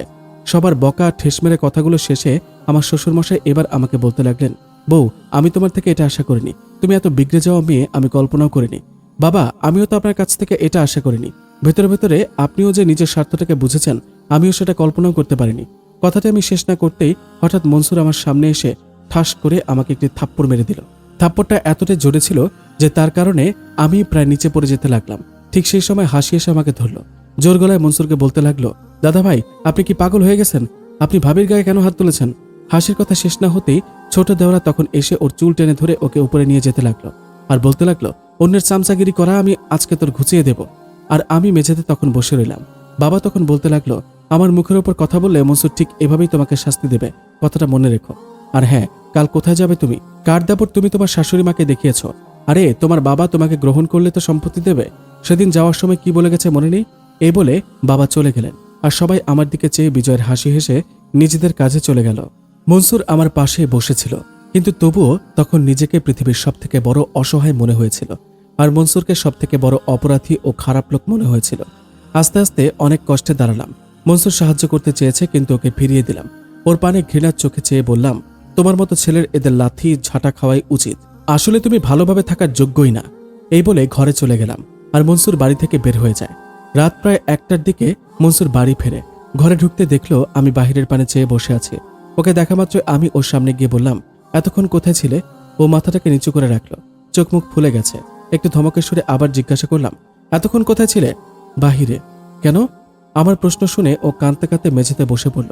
অতঃপর বলতে লাগলো, বউ, আমারে মাফ করে দাও। আমি তোমারে মারতে চাইনি, কিন্তু তুমি কেন ওদের সাথে তর্ক করতে গেলে? আমি তখন ওর সামনে গিয়ে বসে বলতে লাগলাম, 100 বার তর্ক করব। যতদিন না ওরা শোধরাবে আমি ততদিন প্রয়োজন হলে রণক্ষেত্র করব। তার বদলে তুমি আমাকে 1000 মারো, তাতে আমার কিচ্ছু যায় আসে না। কিন্তু কেন তুমি ওদের সাথে এমন করবে? কারণ ওরা তোমায় মানুষ বলেই গণ্য করে না, তাই। তোমার লজ্জা লাগে না? তোমার প্রতিবাদ করতে ইচ্ছে করে না এদের বিরুদ্ধে? অমনি ছেলেটি মাথা নিচু করে ফেলল। এভাবে বিনয় দেখিয়ে কতদিন ওদের গোলামি করবে? শোনো, আমি আর এসব হতে দিব না। আমার প্রাণ থাকতে আমি তোমাকে আর ছোট হতে দিব না, কারণ তুমি আমার স্বামী আর আমি তোমাকে। কি বউ, কও? কিছু না। যেদিন নিজেকে সম্মান করতে শিখবে সেদিন বলবো। যাও ঘুমিয়ে পড়ো। আমার কথায় ও ঘুমোতে গেল, কিন্তু ঘরে আসার পর থেকেই ডান হাতটা ও যেন কেন লুকিয়ে রেখেছে। কৌতূহলবশত আমি তাই ওকে জিজ্ঞাসা করলাম, কি হয়েছে তোমার হাতে? কই, কি হয়েছে? কিছু না। এমন আমতামতা করছো কেন? আর ওই হাতটা পেছনে এইভাবে লুকিয়ে রেখেছো কেন? এই বলে সামনে যেতেই ও আমার থেকে কেন জানি দূরে সরে যেতে লাগলো। অতঃপর আমি তাড়াতাড়ি তার কাছে গিয়ে ওর হাতটা ধরে পেছন থেকে সামনে টান দিতে দেখি হাতটায় সিগারেট পুড়িয়ে কেউ যদি ছ্যাঁকা দেয় তাহলে যেরূপ ফোসকা পড়ে ওরূপ ফোসকা। চোখের জল ফেলে ওকে বললাম, এসব কি? বউ, তোমার গায়ে হাত দেওয়ার জন্য। এই আপনি কি পাগল? এসব কেউ করে? ছি ছি ছি। লোকটি তখন আমার হাতটা ধরে বলল, বউরে, এত ভালোবাসি বলে তুমিও কি আমাকে গাথা বলবা? তুমি কি আমারে বোকা বলবা? ওর কথাগুলো শুনে অপলকভাবে শুধু ওর পানে চেয়েই রইলাম, মুখে কোনো কথাই আসলো না। আজ ভোরে ঘুম থেকে উঠতে দেখি লোকটি আমার পাশে এখনো শুয়ে আছে। একটু খুশি হয়ে ভাবলাম, যাক, তাহলে এবার থেকে মানুষ হবে। এই ভেবে উঠে বসতে গিয়ে ওনার গায়ে হাত পড়তে দেখি প্রচন্ড জ্বর। জ্বরে প্রায় শরীর পোড়া যাচ্ছে। এমনিতে এক লাফ মেরে বসে পড়লাম। কপালে বারবার জল পড়তে দিতে লাগলাম। জ্বরের ঘরে ছেলেটির বারবার মা মা বলে ডাকতে লাগলো। বুঝতে পারছিলাম না আমি কি করব, কিন্তু উনি আমার হাতটা চেপে ধরে বলল, তুমি একটু মাকে আমার সামনে ডাইকা আনবা, মায়ের চেহারাটা দেখলে আমার জ্বর চলে যাব। আমি কান্না করতে করতে মায়ের কাছে চলে গেলাম। গিয়ে দেখি রুমের দরজা খোলা, বাবা ঘরে নেই, মা ঘুমিয়ে আছে। জোরে জোরে শ্বাস ছেড়ে ওনাকে ডাকতে লাগলাম, মা, আপনার ছেলে খুব অসুস্থ, আপনাকে দেখতে চায়। কিন্তু মা আমার কথাগুলো কানেই নিল না। আমাকে বারবার ঘুমের ঘোরে ধাক্কা দিয়ে নিচে ফেলে দিয়ে বলতে লাগলো, যাও তো ঘর থেকে, আমার ঘুমটা নষ্ট করো না। আর কে ছেলে? ওই হাতারাম নোংরাটা। মায়ের কথাটা শুনে মাথা চরমভাবে গরম হয়ে গেল। ব্যাস, হাতের সামনে পানির জগ পেলাম, ওনার মুখে ঢেলে দিলাম। অমনি ভদ্রমহিলা উঠে বসলেন। চেঁচিয়ে চেঁচিয়ে বলতে লাগলেন, তোমার এত বড় সাহস, তুমি আমার গায়ে পানি ঢালছো?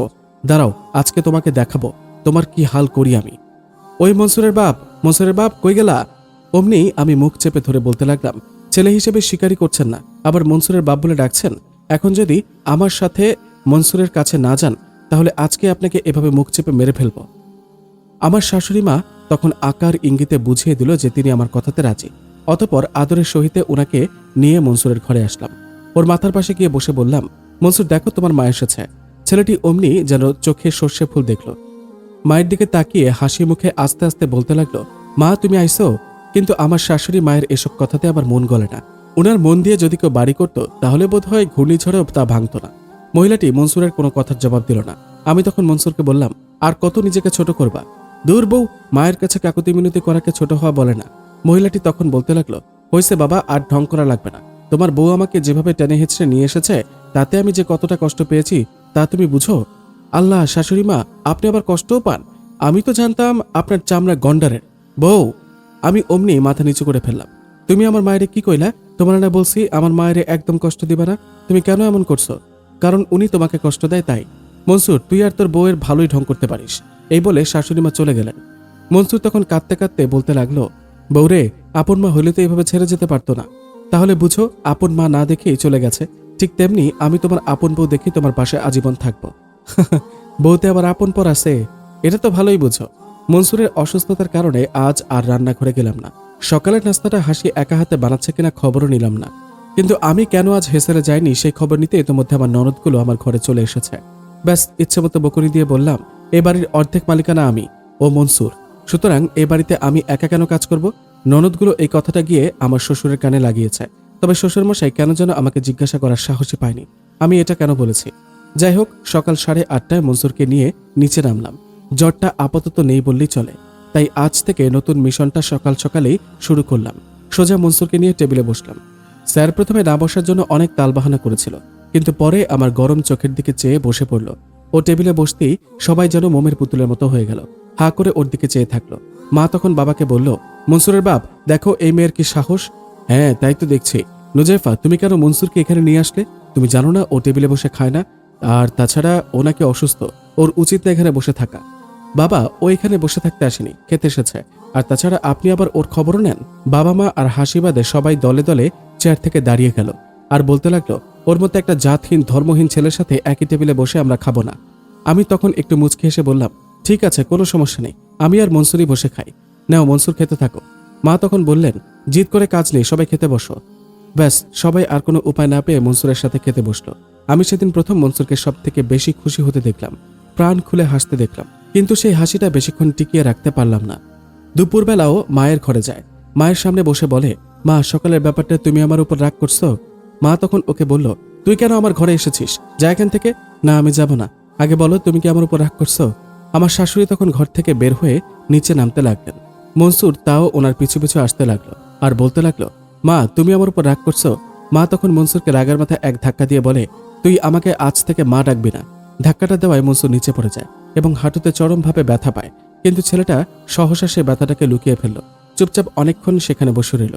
আমি নিচ থেকে ব্যাপারটাকে দেখতে পেয়ে উপরে এসে ওকে ধরে সিঁড়ি থেকে রুমে নিয়ে গেলাম। তারপর বললাম, তোমার মাথায় সমস্যা আছে? তুমি কি চাও আমি এ বাড়ি থেকে চলে যাই?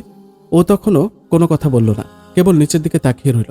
আমি তখন বললাম, তোমার কপালে এগুলোই জুটবে, আর কিছু না। এই বলে নিচের দিকে তাকাতেই দেখি ওর পায়জামাটা আর পাঞ্জাবিটা রক্তে ভরে গেছে।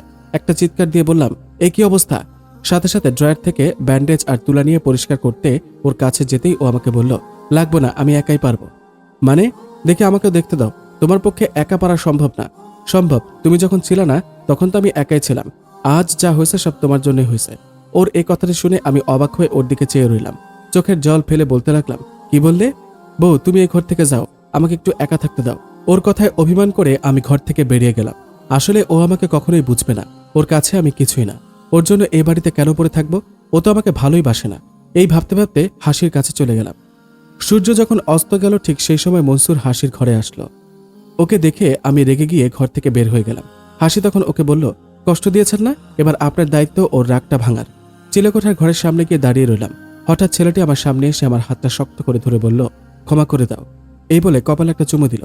আমি অবাক হয়ে হা করে ওর দিকে চেয়ে রইলাম। চারপাশে হালকা অন্ধকারের ছায়া, মৃদু বাতাস, আর তার সাথে আকাশে সন্ধ্যা তারার রূপ ছেয়ে আছে বিশাল পৃথিবীর তরে। তার মাঝে ও আর আমি এই বিশাল পৃথিবীর এক কোণে দাঁড়িয়ে আছি, অতি নীরবে অনুভূতির জগতে, যেখানে পৃথিবীর মানুষগুলো তাদের সুখের সন্ধান পায়। সকালবেলা ঘুম থেকে না উঠতে উঠতেই চারপাশ থেকে চিৎকার ও শোরগোলের আওয়াজ কানে আসতে লাগলো। বিছানা থেকে উঠে দেখে মনসুরও পাশে নেই। কোনো কিছু না ভেবে সোজা বাহিরে চলে গেলাম। গিয়ে দেখে মা প্রায় অজ্ঞান অবস্থায় মনসুর বাবা, মেজো ও সেজো দেওয়ার মাকে কোলে করে হসপিটালে নিয়ে যাচ্ছে। বাহিরে গাড়ি দাঁড়িয়ে আছে। মনসুরের কান্না দেখে আমি নিজেই কান্না করে দিলাম। হঠাৎ মায়ের অসুস্থতা আমিও কেন জানি মেনে নিতে পারলাম না। উনি যেমনি হোক, মা তো মাই। যাই হোক, প্রায় 1 সপ্তাহ পর্যন্ত মা হসপিটালে ছিল। অনেকবার বাবার কাছে আবদারও করেছিলাম একটু হসপিটালে নিয়ে যাওয়ার জন্য, মাকে একটু দেখব, কিন্তু বাবা বলল, দরকার নেই, তোমার শাশুড়ি মা তোমার যাওয়াটা পছন্দ করবে না। এদিকে মনসুরও আজ 1 সপ্তাহ বাড়ির চৌকাঠেও আসেনি, অথচ আমার অন্যান্য দেওরগুলো দিব্যি বাড়িতে পা দুলিয়ে হাওয়া খাচ্ছে। ওকে দেখার জন্য মনটা খা খা করছে। কিন্তু বাবার আমার প্রস্তাবটাকে মেনে নেয়নি। এক সপ্তাহ পর আজ সকাল সকাল মাকে নিয়ে বাবা আর মনসুর বাড়ি ফিরে মায়ের চেহারাটা দেখে আমরা সবাই অবাক হয়ে যাই। সেই নওজোয়ান মানুষটা যেন কোথায় হারিয়ে গেছে। চোখে মুখে অসুস্থতার ছায়া, চোখের নিচে কালি পড়ে গেছে। আর মনসুর, ওর দিকে তাকিয়ে দেখে ওর পেট পিঠের সাথে লেগে গেছে। বুঝতে পারলাম না মা অসুস্থ নাকি মনসুর। আমার ডাক্তার দেওরাটাকে জিজ্ঞাসা করলাম মায়ের কি হয়েছে। ও তখন বলল কিছু না, তবে ওর বলাটায় কোনো জোর ছিল না। যাই হোক, মাকে ঘরে নিয়ে শুয়ে দিলাম। অতপর আমি রুমে এসে দেখি মনসুর চিন্তার ঘোরে পা দিয়েছে। শান্ত কণ্ঠে ওকে বললাম, তোমার এই অবস্থা কেন? ও নিশ্চুপ হয়ে রইল। চুপ করে আছো কেন? দেখো, মা তো এখন অসুস্থ আছে, আর তাছাড়া মায়ের তো তেমন কিছুই হয়নি। এই বলে ওকে সান্ত্বনা দিলাম, তারপর নিজের হাতে খাইয়ে দিলাম। পরের দিন থেকে সমস্ত রাগ অভিমান দূরে ঠেলে দিয়ে মায়ের সেবা করতে লাগলাম। হঠাৎ একদিন আমার বাপের বাড়ি থেকে একটা ফোন আসলো। ফোনে জানতে পারলাম বাবা আমাকে একটিবারের জন্য দেখতে চায়। বাবা মনসুরকে মেনে নিয়েছে। আনন্দে আত্মহারা হয়ে মনসুরকে খবরটা দিলাম, কিন্তু ও আমার খবরটা শুনে খুশি হওয়ার নাটক করেছিল, যা আমি স্পষ্ট বুঝতে পারলাম। আমি ওকে জিজ্ঞাসা করলাম, কি ব্যাপার, তুমি আমার কথায় খুশি হলে না? ও তখন বলল, না খুশি হব না কেন, হয়েছি তো। যাই হোক, তোমার বাবা না তোমারে দেখতে চাইছে? তাইলে তুমি বরং আজই বাপের বাড়ি চলে যাও। কিন্তু অমনি ও আমার হাতটা শক্ত করে ধরে বলল, কোনো কিন্তু নয়, তুমি যাও। ওর কথাগুলো সেদিন কেন জানি আমার ভালো লাগেনি। বারবার ও আমাকে বাপের বাড়ি চলে যেতে বলল। আমিও না বোকার মতো সেদিন ওর কথাতে সায় দিলাম। ব্যাস, বাপের বাড়ি আসার জন্য উন্মাদ হয়ে গেলাম। ব্যাগ গুছিয়ে চলে আসার জন্য যেই ঘর থেকে বের হব, অমনি মনসুর বলল, বউ আমার একটু জড়িয়ে ধরবা? আমি তখন দেখলাম ওর চোখে পানি টলটল করছে। আমি ভেবেছিলাম এমনি, কিন্তু আমি বুঝতে পারিনি ও আমাকে চিরদিনের জন্য বিদায় দিচ্ছিল সেদিন। এখনো মনে আছে, সেদিন যখন ওকে জড়িয়ে ধরছিলাম, ও আমাকে তখন বলেছিল, বউ ভালো থেকো, সুখে থেকো, আমি তোমার জন্য দূর থেকে দোয়া করুম। তুমি বউ কখনো আমার লেগে কাঁদবা না, কখনো চোখের জল ফালাইবা না, কখনো না। এই বলে রুক্ষ চুলে সাদামাটা পাগল মহিলাটি নিশ্চুপ হয়ে গেল। কাঁদতে লাগলো, তবে সে কান্নার শব্দ আমার কান অবধি আসতে দিল না। কোনো জল নেই, কেবল বুকের মাঝে হাহাকার, যা কারো পক্ষে দেখা সম্ভব নয়। আমি তখন মেয়েটিকে জিজ্ঞাসা করলাম, তারপর কি হলো নুজাইফা? বাবার বাড়িতে যখন চলে আসলাম, বাবা তখন আমাকে বলল, আজ থেকে তুই এ বাড়ির বাহিরে এক পাও দিবি না। আমি অবাক হয়ে বললাম, মানে? মানে তুই আবার নতুন করে জীবন শুরু করবি? আমি তোকে ভালো একটা জায়গায় বিয়ে দেব, তুই এই মনসুরকে ভুলে যা। না বাবা, এটা সম্ভব নয়, ও আমার স্বামী। স্বামী? কিসের স্বামী? যে জমি ও টাকা পাওয়ার লোভে তোকে আমার হাতে তুলে দিয়েছে, সে আবার তোর স্বামী? কি বলছো তুমি এসব? হ্যাঁ, ঠিকই বলছি। প্রয়োজন হলে তুই মনসুরকে ফোন দিয়ে জিজ্ঞাসা কর আমি ঠিক বলেছি কিনা। আমি তখন পাগল হয়ে মনসুরকে ফোন দিলাম। ও তখন কি বলল জানো? কি বলল নুজাইফা? ও তখন বলল, ও আমাকে দিয়ে কি করবে? আমার বাবা আমাকে ফিরিয়ে দেওয়ার বদলে পুরো বাড়িটা ওদের দিয়ে দিয়েছে, এবং সেই সাথে 50,000 টাকাও দিয়েছে। এটাই ওর কাছে যথেষ্ট। আমার মতো মেয়েকে ওর লাগবে না। কথাগুলো শুনে বুঝতে পারলাম পৃথিবীতে মানুষগুলো বড় বেশি অভিনয় করতে পারে, বড্ড বেশি। রাগে জেদে তখন ওকে বলতে লাগলাম, তোর মতো একটা জাতহীন ধর্মহীন ছেলের সাথে আমি সংসার করে ভুল করেছি। তুই এমন জানলে আমি জীবনেও তোর সাথে একদিনও থাকতাম না। আরে তোরা তো এতিম, তোরা কি কারো ভালোবাসার মূল্য দিতে পারিস? শোন, আমি তোকে ঘৃণা করি, ঘৃণা। তুই কখনো আর আমায় ফোনও দিবি না, দিলে আমার মরা মুখ দেখবি। ব্যাস, সেদিন থেকে ও আর কখনো আমায় ফোনও দেয়নি, আমার খবরটুকুও নেয়নি। মেয়েটির কথাগুলো শুনে আমি তখন হেসে বললাম, বুঝলে নুজাইফা, মানুষ এমন স্বার্থপরই। এই পৃথিবীতে ভালোবাসা বলে কিছুই নেই, যা আছে সব লোক দেখানো। যাই হোক, অনেক অনুরোধের কারণে তোমার জীবন গল্পটা শুনলাম। এবার আমি বরং যাই, আমার অনেক কাজ আছে। এই বলে আমি উঠতে যাব, ঠিক এমন সময় মেয়েটি আমার হাতটা ধরে বলল, শেষ না শুনে কোথায় যাচ্ছেন বোন? হ্যাঁ, এখনো আরও আছে। ওকে ফাইন, বলো। এই বলে ওর পাশে আবারও বসে পড়লাম।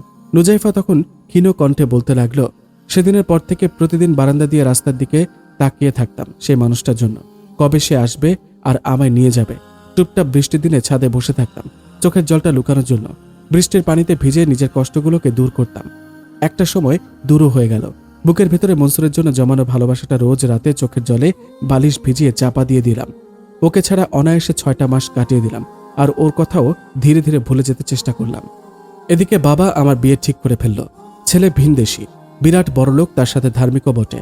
বিয়ের পর আমাকে নিয়ে সোজা দেশের বাইরে চলে যাবে। ব্যাপারটা আমি জানতে পেরে অনেকবার বাবার হাতে পায়ে ধরলাম বিয়েটা না দেওয়ার জন্য, কিন্তু বাবা বলল, তুই বিয়ে না করলে আমি আর তোর মা বিষ খেয়ে মরে যাব। দেখি তুই কতক্ষণ তোর জেদ নিয়ে পড়ে থাকিস। অবশেষে বাবার কথায় রাজি হলাম, তবে সে রাজিটা হয়েছে শুধু বাবাকে দেখানোর জন্য। যেদিন আমার বিয়ে, তার প্রায় 2 দিন আগে সমস্ত রাগ অভিমান দূর করে আমি আমার শ্বশুরবাড়ি ফোন দিই, কিন্তু ফোনটা বেজে গেল, কেউ ধরল না। পাগল পাগল হয়ে সেদিন সারাদিন ফোন দিলাম, শুধু একটিবারের জন্য মনসুরের সাথে কথা বলবো, ওকে জিজ্ঞাসা করব ও কেন এমন আমার সাথে করেছে। সারাদিনের পর সন্ধ্যের দিকে কেউ একজন ফোনটা ধরল। আমি তখন সালাম দিয়ে জিজ্ঞাসা করলাম, আপনি কে? আমি এবারের কাজের বুয়া, আগে আপনি কেডা? আমি এবারের বড় বউ। ওপাশ থেকে তখন কান্না মাখা কণ্ঠে বলল, আপামনি আপনি ফোন দিছেন? আপামনি এতদিনে একটিবারও কি আপনার ভাইজানের কথা মনে পড়েনি? ভাইজানকে কি একটিবারও দেখতে ইচ্ছে করেনি? আমি তখন কাঁপা কাঁপা কণ্ঠে জিজ্ঞাসা করলাম, কেন, ওর কি হয়েছে? আপামনি, ভাইজান আজ 2 মাস ধরে হসপিটালে ভর্তি আছে। আজ সকাল থেকে তার শরীরটাও বেশি খারাপ হয়ে গেছে। ডাক্তার বাড়িতে ফোন দেয়, তাই সবাই তাকে দেখতে গেছে। এবারের ম্যাম সাহেব মানে আপনার শাশুড়ি, হ্যাঁ শরীরটাও খারাপ। আমি তখন কাঁদতে কাঁদতে ওকে জিজ্ঞাসা করলাম কোন হাসপাতালে। ও হাসপাতালের নাম বলার পর আমি সোজা বাবার কাছে গেলাম। বাবাকে সব খুলে বললাম এবং বাবার হাত পা ধরে বললাম, একবারের জন্য হলেও আমাকে মনসুরের কাছে নিয়ে যাও। বাবা তখন আমার হাতটা টেনে ধরে বলল, খবরদার, তুই এখন কোথাও যাবি না। আর তাছাড়া কাল তোর বিয়ে। আত্মহত্যা মহাপাপ জানি, কিন্তু বাবার জেদের কারণে ঘর থেকে ইঁদুর মারার ঔষধ এনে বললাম, তুমি যদি আমাকে এখন না যেতে দাও তাহলে আমি এই বিষ খেয়ে মরে যাব। বাবা তবুও যেতে দিতে চায়নি। আমার হাতটা শক্ত করে ধরে আমাকে রুমে নিয়ে গেল। মা এসে বাবাকে বলে উঠল, এতদিন তোমার অনেক নাটক সহ্য করেছি, কিন্তু আর নয়। আজ যদি তুমি আমার মেয়েকে না ছাড়ো তাহলে ওর সাথে আমিও বিষ খাবো। তুমি এতদিন শুধু ভয় দেখিয়ে এসেছ, এবার আমাদের পালা। অমনি বাবা মাথা নিচু করে ফেলল। মা তখন আমাকে বলল, চল মা, আমিও তোর সাথে যাব। মায়ের হাত ধরে তাড়াতাড়ি করে হসপিটালে পৌঁছে গেলাম। তারপর নার্সদের কাছে গিয়ে ওর নামটা বলে কেবিনের নাম্বারটা জানলাম। 3 তলার 596 নাম্বার কেবিনে ও। দ্রুত আমি আর মা সেখানে গেলাম। কেবিনে পা দিতে না দিতেই দেখলাম ডাক্তার আমার শ্বশুর মশাইকে ইচ্ছে মতো বকাবকি করছে। আরে ভাই, আপনারা কেমন মানুষ? হ্যাঁ, আজ এতদিন ধরে এই মানুষটা এত বড় একটা রোগে ভুগছে, অথচ আপনারা তাকে আমাদের সরকারি হসপিটালে ফেলে রেখেছেন, একটি বারের জন্য খবর নিচ্ছেন না। আসলেই কি এ আপনাদের পরিবারের লোক? আমার তো এখন ডাউট হচ্ছে। আমি তখন ডাক্তারকে বললাম, ওর অনেক বড় রোগ হয়েছে মানে? এই ডাক্তার, মনসুরের কি হয়েছে? আমাকে দেখে সবাই অবাক হয়ে গেল। হাসি ও আমার জাগুলো আমার সামনে এসে বলল, নুজাইফা তুমি আসছো? মা এসে আমার হাতটা শক্ত করে ধরল। উনিও হাঁটতে পারছেন না। আমার মেজ দেওয়ার ওনাকে ধরে ধরে আমার সামনে নিয়ে আসে। ওনার অবস্থাও একেবারে যায়। আমি তখন আবারও ডাক্তারকে জিজ্ঞাসা করলাম, কি হলো, আপনি কথা বলছেন না কেন ডাক্তার? ওর কি হয়েছে? Excuse me, who are you? আমি মনসুরের বউ নুজাইফা। ও আই সি, আপনি তাহলে নুজাইফা। এতদিন পরে আপনার স্বামীর কথা মনে পড়েছে। আপনি কেমন স্ত্রী যে আপনার স্বামীর এত বড় অসুখে আপনি ওনার পাশে নেই? এই ডাক্তার, আপনি সেই কখন থেকে বলছেন ওর এত বড় অসুখ? কি অসুখ সেটা তো বললেন না। হোয়াট, আপনি জানেন না? মা ও হাসি তখন বলল, হ্যাঁ ও জানে না, আর তাছাড়া আমরাও তো জানি না ওর কি হয়েছে। ডাক্তার তখন আমার মেজ দেওয়ারকে বলল, আপনিও তো একজন ডাক্তার, আপনার ভাইয়ের এত বড় রোগ অথচ আপনি এদের জানাননি? মেজ দেওয়ার তখন বলল, না মানে মনসুর জানাতে নিষেধ করছে। আমি তখন কাঁদতে কাঁদতে ওকে বললাম, কেন, ওর কি হয়েছে? আমার মেজ দেওয়ার তখন বলল, আসলে মাসখানেক আগে ও হাঁটুতে প্রচন্ড জোরে আঘাত পেয়েছিল, ফলে অনেক রক্তক্ষরণ হয়েছে। কিন্তু ও সেই জায়গাটা পরিষ্কারও করেনি এবং ওর জন্য ওষুধও খায়নি। ফলে জায়গাটা পচে সেখানে টিউমার হয়ে গিয়েছিল এবং টিউমার থেকে তা ক্যান্সারে পরিণত হলো, যা একটা সময় গোটা শরীরে ছড়িয়ে পড়ে, যার ফলে আজ সে এই রঙিন পৃথিবীর কয়েকদিনের অতিথি মাত্র। দেওয়ালের সাথে ঘেঁষে মেঝেতে বসে পড়লাম। নিজের কানকেও বিশ্বাস করাতে পারছি না। না, আমি বোধহয় ভুল শুনেছি। অজ্ঞান হয়ে গেলাম। কিছু সময় পর জ্ঞান ফিরতেই আবারও ডাক্তারকে জিজ্ঞাসা করলাম, আমার দেওয়ার যা বলছে তা কি সত্য কিনা। আমার শ্বশুরের সামনে গিয়ে ওনাকে জিজ্ঞাসা করলাম, বাবা, ওরা যা বলছে সত্য কিনা? কিন্তু বাবাও মাথা নিচু করে রাখলো। বাবার কলার ধরে তখন বলতে লাগলাম, তোমরা সবাই খুব স্বার্থপর, তাই না? তুমি নিজের ছেলেদেরই সুখ চাও। রাস্তার ছেলেটা তোমার ছেলে হিসেবে কখনো ভালোবাসেনি, দয়াও করনি। সে চলে যাচ্ছে, তুমি খুশি, তাই না বাবা? আমার শাশুড়ি তখন আমার সামনে এসে কাঁদতে কাঁদতে বলল, মারে, এমন করিস না। একদম, আপনি আমাকে মা বলবেন না। আপনার লজ্জা লাগে না আমাকে মা বলতে, তাই না? আজ মনসুরের এই অসুখের জন্য আপনি দায়ী, আপনি। আমি আবার কি করলাম? মা এত তাড়াতাড়ি সেদিনের কথা ভুলে গেলেন, যেদিন মনসুরকে আমি একটু টেবিলে বসিয়ে সকালে নাস্তাটা খাইয়েছি বলে আপনি ওর উপর রাগ করেছিলেন। আপনার রাগটা ভাঙানোর জন্য সেদিন দুপুরবেলা ও আপনার পিছু পিছু মা মা বলে কাকুতি মিনতি করেছিল বলে আপনি ওকে রাগ করে ধাক্কা মারেন, যার ফলে সিঁড়িতে পড়ে ওর হাঁটুতে ব্যথা পায়, মনে আছে? মা তখন মেঝেতে বসে পড়লেন, চোখের জলগুলো ফেলে দিলেন। আমি তখন তার সামনে বসে অট্ট হেসে বললাম, মা আপনি কাঁদতেও জানেন? আমি তো ভেবেছিলাম আপনার চোখে কোনো পানি নেই, আপনি নিজের স্বার্থ ছাড়া আর কিছুই বোঝেন না। কি দোষ করেছিল মনসুর? আপনাকে মা হিসেবে ও এত ভালোবেসেছে, এটাই ওর অন্যায়। আপনি তার শাস্তি এভাবে দিলেন। ও পরিচয়হীন সন্তান বলে, অবৈধ সন্তান বলে, ধর্মহীন সন্তান বলে, রাস্তার টোকাই বলে ওর মুখের মা ডাকটাও আপনার নোংরা লেগেছিল। এই আপনারাই সেই সমাজ যারা মুখে বলেন আমি গরিবকে ভালোবাসি, আমি এতিমকে ভালোবাসি, আমি মিসকিনের ওপর দয়া করি, আর মুখোশের আড়ালে আপনারাই সেই মানুষ যারা এদেরকেই সব থেকে বেশি ঘৃণা করেন। ঠিক তখনই মনসুর বলতে লাগলো, বউ তুমি আইসো। ওর অসহায় কণ্ঠটা শুনে আমি পাগল হয়ে ওর কাছে গেলাম। ছেলেটি নিশ্চুপভাবে এতক্ষণ ঘুমিয়েছিল। ওর নিস্তেজ দেহ, ক্লান্ত মন আমাকে দেখে সজীব হয়ে উঠল। ওর চোখ দিয়ে টলটল করে পানি পড়ছে। শরীরে এতটুকু শক্তি নেই, তবুও হাতটাকে আস্তে আস্তে আমার মুখ অবধি আনলো। তারপর আলতো করে আমার গালটাকে ধরে কাঁদতে কাঁদতে বলল, কতদিন হইয়া গেছে তোমারে দেখি নাই, বৌরে তুমি কেমন আছো? অমনি আমি অনায়াসে ওকে জড়িয়ে ধরলাম। এই 6টা মাস বুকের মাঝে যে পাথরটা ছিল, আল্লাহ আজ তা এক নিমিষে সরিয়ে দিল। ওকে বারংবার বলতে লাগলাম, এভাবে কেন দূরে সরিয়ে দিলে? কেন এমন করলা? তোমাকে ছাড়া যে আমার সব শূন্য লাগে। কি করব বলো? তোমারে দূরে সরাইয়া না দিলে যে তোমার বাবা আমারে বাড়ি আর 50,000 টাকাও দিত না, আর না দিলে যে আমি আমার মায়ের চিকিৎসা করাতে পারতাম না। আমার শাশুড়ি মা একথা শুনে মনসুরের সামনে এসে বলল, কি বলছিস তুই এসব? আমার শ্বশুরমশাই তখন বলল, মনসুর যা বলেছে ঠিক বলেছে। আসলে তুমি যে কারণে অসুস্থ তা হলো তোমার একটা কিডনি ড্যামেজ হয়ে গেছে। আর এই ব্যাপারটা যখন তোমার মেজো ছেলে আমাকে জানায়, তখন আমি প্রায় ভেঙে পড়ি। মনসুরকে সব খুলে বলি। কি করব বুঝে উঠতে পারছিলাম না। তোমার মেজো ছেলে বলেছিল একটা কিডনি এখন কিনতে গেলে প্রায় লাখ খানেকের মতো টাকা লাগবে, যা আমাদের পক্ষে সম্ভব নয়। আপাতত ঔষধ খাইয়ে তোমাকে সুস্থ রাখার চেষ্টা করতে হবে, আর যে ঔষধ তাও আমাদের কেনার সামর্থ্যের বাহিরে। কোনো উপায় না পেয়ে নুজাইফার বাপকে ফোন দিলাম। ও যেহেতু আমার বাল্যকালের বন্ধু, আমাকে টাকা পয়সা দিয়ে সাহায্য করবে, কিন্তু ও টাকা দিতে রাজি হলো। তবে তার বদলে বিশাল এক শর্ত জুড়ে দিল, নুজাইফাকে ওর কাছে ফিরিয়ে দিতে এবং মনসুর ওকে ডিভোর্স দিতে। মনসুরকে সব কথা খুলে বললাম। ছেলেটি কোনো কিছু না ভেবে শুধু মাকে সুস্থ দেখার জন্য অনায়াসে সব মেনে নিল। বাবার কথা শেষ না হতেই আমার শাশুড়ি মা হাউমা করে কাঁদতে লাগলো, আর আমি নির্বাক হয়ে বসে রইলাম। অনুতাপের বিশাল ঘোরে পা দিলাম। মানুষটিকে ভুল বোঝার জন্য সেদিন ফোনেও কথাগুলো না শুনে বরং ওকে আর 5টা মানুষের ন্যায় আমিও এতিম, জাতহীন, ধর্মহীন বলে গালি দেওয়ার জন্য। আসলে কিছু মানুষের ভালোবাসার সমুদ্রটা বিশাল হয় বলে মানুষগুলো সমাজে এত অবহেলিত হয়। মনসুর মায়ের কান্না দেখে বলতে লাগলো, মা তুমি আমার লাইগা কান্তাছো? মা আমার লাইগা? আমার মতো অপবিত্র মানুষের লাইগা? বাবারে অমন ভাবে কইস না, আমারে ক্ষমা করে দে। ক্ষমা তোমারে? কেন মা, তুমি কি কোনো অন্যায় করছো? অন্যায় তো করছে সেই মা যে নিজের ভোগ বিলাসিতাকে মিটিয়ে আমার মতো একটা সন্তান জন্ম দিয়েছে, যাকে সে সমাজে নিজের সন্তান বলে পরিচয় দিতে পারবে না, তাই রাস্তায় ফালাইয়া দিছে। দোষ তো তোমার না, দোষ তো আমার। এত ভালোবাসা আল্লাহ আমারে দিছে, যা তোমারে আপন মা মনে কইরা দিয়ে দিছি।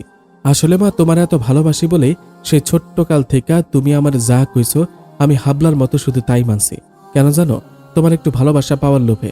কিন্তু তুমি আমারে তার বদলে গাধা, বোকা, হাদারাম পরিচয় দিলা, তবুও সন্তান পরিচয় দিলা না। মা রে, ভালো থাকিস। অমনি সবাই এসে মনসুরের পা ধরে ক্ষমা চাইল, আর আমি নিশ্চুপভাবে সে দৃশ্যটা দেখতে থাকলাম। আসলে আমরা সবাই একটা সময় নিজেদের ভুলগুলো বুঝতে পারি, কিন্তু কেউ তখন তার সংশোধনের সুযোগ পায়, আর কেউ সারাটা জীবন অনুতপ্তের কিংবা অনুশোচনার আগুনে জ্বলে। মনসুর আজ সার্থক, সবার মন জয় করেছে। তবে সেটা জয় করতে করতে আল্লাহ ওকে চলে যাওয়ার ডাক দিয়ে ফেলল। আমাকে আষ্টে পৃষ্ঠে ধরল ওর ভালোবাসাটা। সবার দিকে বিদায়ের চোখে তাকিয়ে মনসুর বলল, তোমরা সবাই এবার এই ঘর থেকে যাও। আমি আমার জীবনের শেষ মুহূর্তটুকু আমার সবচেয়ে প্রিয় মানুষ আমার বউরে দিতে চাই। মনসুরের কথায় সবাই চলে গেল। আমার মন আকাশে তখন বিরল মেলা, কিন্তু তবুও ওর অতি নিকটে গিয়ে ওর বুকের মাঝে মাথাটাকে রেখে বললাম, আমারে ছেড়ে কই যাও তুমি? আমি কেমনে থাকবো? বউ, আমি পারলাম না তালাকনামায় সই করতে। তালাকনামাটা দেখলেই আমার মনে হয় আমি যেন মৃত্যুর আরো কাছ থেকে দেখি। আচ্ছা বউ, তালাকনামায় সই করলে সম্পর্কটা বুঝি শেষ হয়ে যায়? না বউ, ভালোবাসার সম্পর্ক কখনো কাগজে কলমে শেষ করা যায় না। আর দূর বোকামে, আমি তোমার সাইরা কই যাচ্ছি? আমি তো সবসময় তোমার সাথে থাকুম। একটা কথা মনে রাখো, ভালোবাসা কখনো মরে না। শুধু সময়ের সাথে সাথে হয়তো মানুষটার দেহটা চলে যায়, কিন্তু কখনোই চলে যায় না তার সাথে সময় কাটানোর স্মৃতিগুলো। প্লিজ তুমি চলে যেও না, আর কয়টা দিন থেকে যাও। ও তখন হেসে বলল, আমি চলে না গেলে যে মা বাঁচবে না? মানে?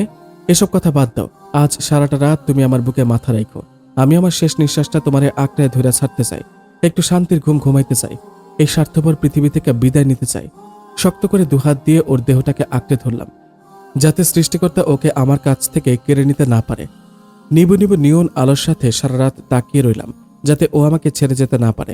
বাহিরে হালকা হালকা বৃষ্টি, হিম হিম বাতাসের স্পর্শ, আর বুনো মশকের গানে মধ্যরাতে ভয়ে লাফ মেরে উঠলাম।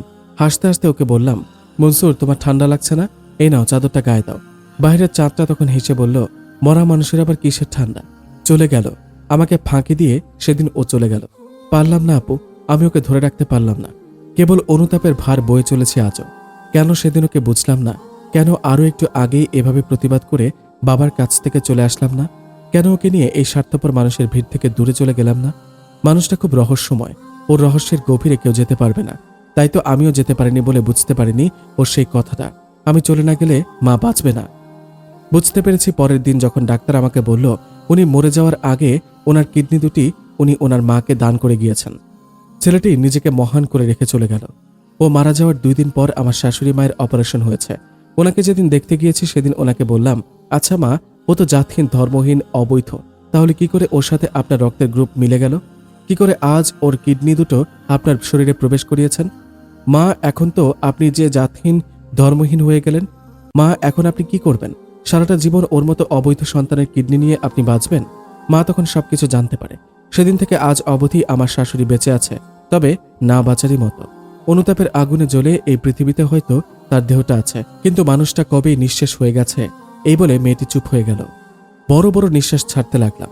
শরীরের প্রতিটি পশম দাঁড়িয়ে গেল। চোখে হাত দিয়ে দেখি টপ টপ করে আমার চোখ থেকে পানি পড়ছে। ওড়না দিয়ে তা মুছে ফেললাম। নিজেকে শক্ত করে পাগল বেশে ঘোরা সেই পাগলিটাকে জিজ্ঞাসা করলাম, আর তুমি তুমি কেমন আছো নুজাইফা? চুপ চুপ, এই নামে আমায় ডাইকো না, কেউ শুনতে পাবে। আমি আমি তো এখন পাগল, এই সমাজের কাছে, পরিবারের কাছে। সেদিনের পর থেকে সংসার ছেড়েছি, বাবা মা ছেড়েছি, আর প্রতিরাতে এই ব্যস্ত নগরীতে সোডিয়ামের আলোয় আমি এখনো মনসুরকে দেখতে পাই, এখনো ওর অস্তিত্ব অনুভব করতে পারি, এখন ওর সাথে কথা বলি, এখনো ওর কাছে সেদিনের জন্য ক্ষমা চাই, অনুতপ্ত হই। আর তাই তো এই সমাজের কাছে আমি পাগল। আমি যাই, ওই দেখো মনসুর আমার ডাকতেছে। মনসুর, আসছি, আমি আসছি। এই বলে মেয়েটি উঠে চলে গেল। হঠাৎ কি যেন মনে করে আমার দিকে চেয়ে বলল, আর হ্যাঁ, তুমি তোমার ওনাকে ভুল বুঝো না, পরে কিন্তু আমার মতো অনুতাপ করবে, আমার মতো হারিয়ে ফেলবে তাকে। আর এই সমাজের মানুষগুলোর মতো অমানুষ হয়েও না। এর একটা সময় নিজেদের সব ভুল বুঝতে পারে, কিন্তু সেটা অনেক বেশি দেরি হয়ে যায়, যার ফলে জন্ম নেয় নুজাইফার মতো হাজারো মানুষের অনুতাপের গল্প। আজ আসি, আবার দেখা হবে। এই বলে মেয়েটি আধারের বুকে হারিয়ে গেল। আর আমি পাগল হয়ে তখন মোহনকে ফোন দিলাম। বললাম, কই তুমি? তুমি কই? দেখো, আমায় ক্ষমা করে দাও, আমি আর তোমার সাথে ঝগড়া করব না, প্লিজ বাড়ি ফিরে এসো। আমাকেও তুমি মাফ করে দাও, আমিও তোমাকে অকারণে ভুল বুঝেছি, আমি এখনই বাড়ি ফিরে আসছি। এই বলে ফোনটা রেখে দিলাম। বাড়ির দিকে রওনা হলাম। ওনাকে ভুল বুঝে বাড়ি থেকে বের হয়ে এসেছিলাম। এই নির্জন রাস্তার বাঁকে বসে নুজাইফা পাগলির জীবন কাহিনী শুনে আবারও বুঝতে পারলাম, ভালোবাসার মানুষকে বুঝতে হয়, না হলে সময়ের সাথে সাথে একদিন সে হারিয়ে গেলে অনুতাপ করা ছাড়া আর কিছুই করার থাকবে না। আর সেই অনুতাপটা এই পৃথিবীর কাছে আপনাকে বা আমাকে অস্বাভাবিক মানুষ হিসেবে গড়ে তুলবে। তখন আমাদের নানা বাহারের নাম হবে, যেমন নুজাইফা পাগলি।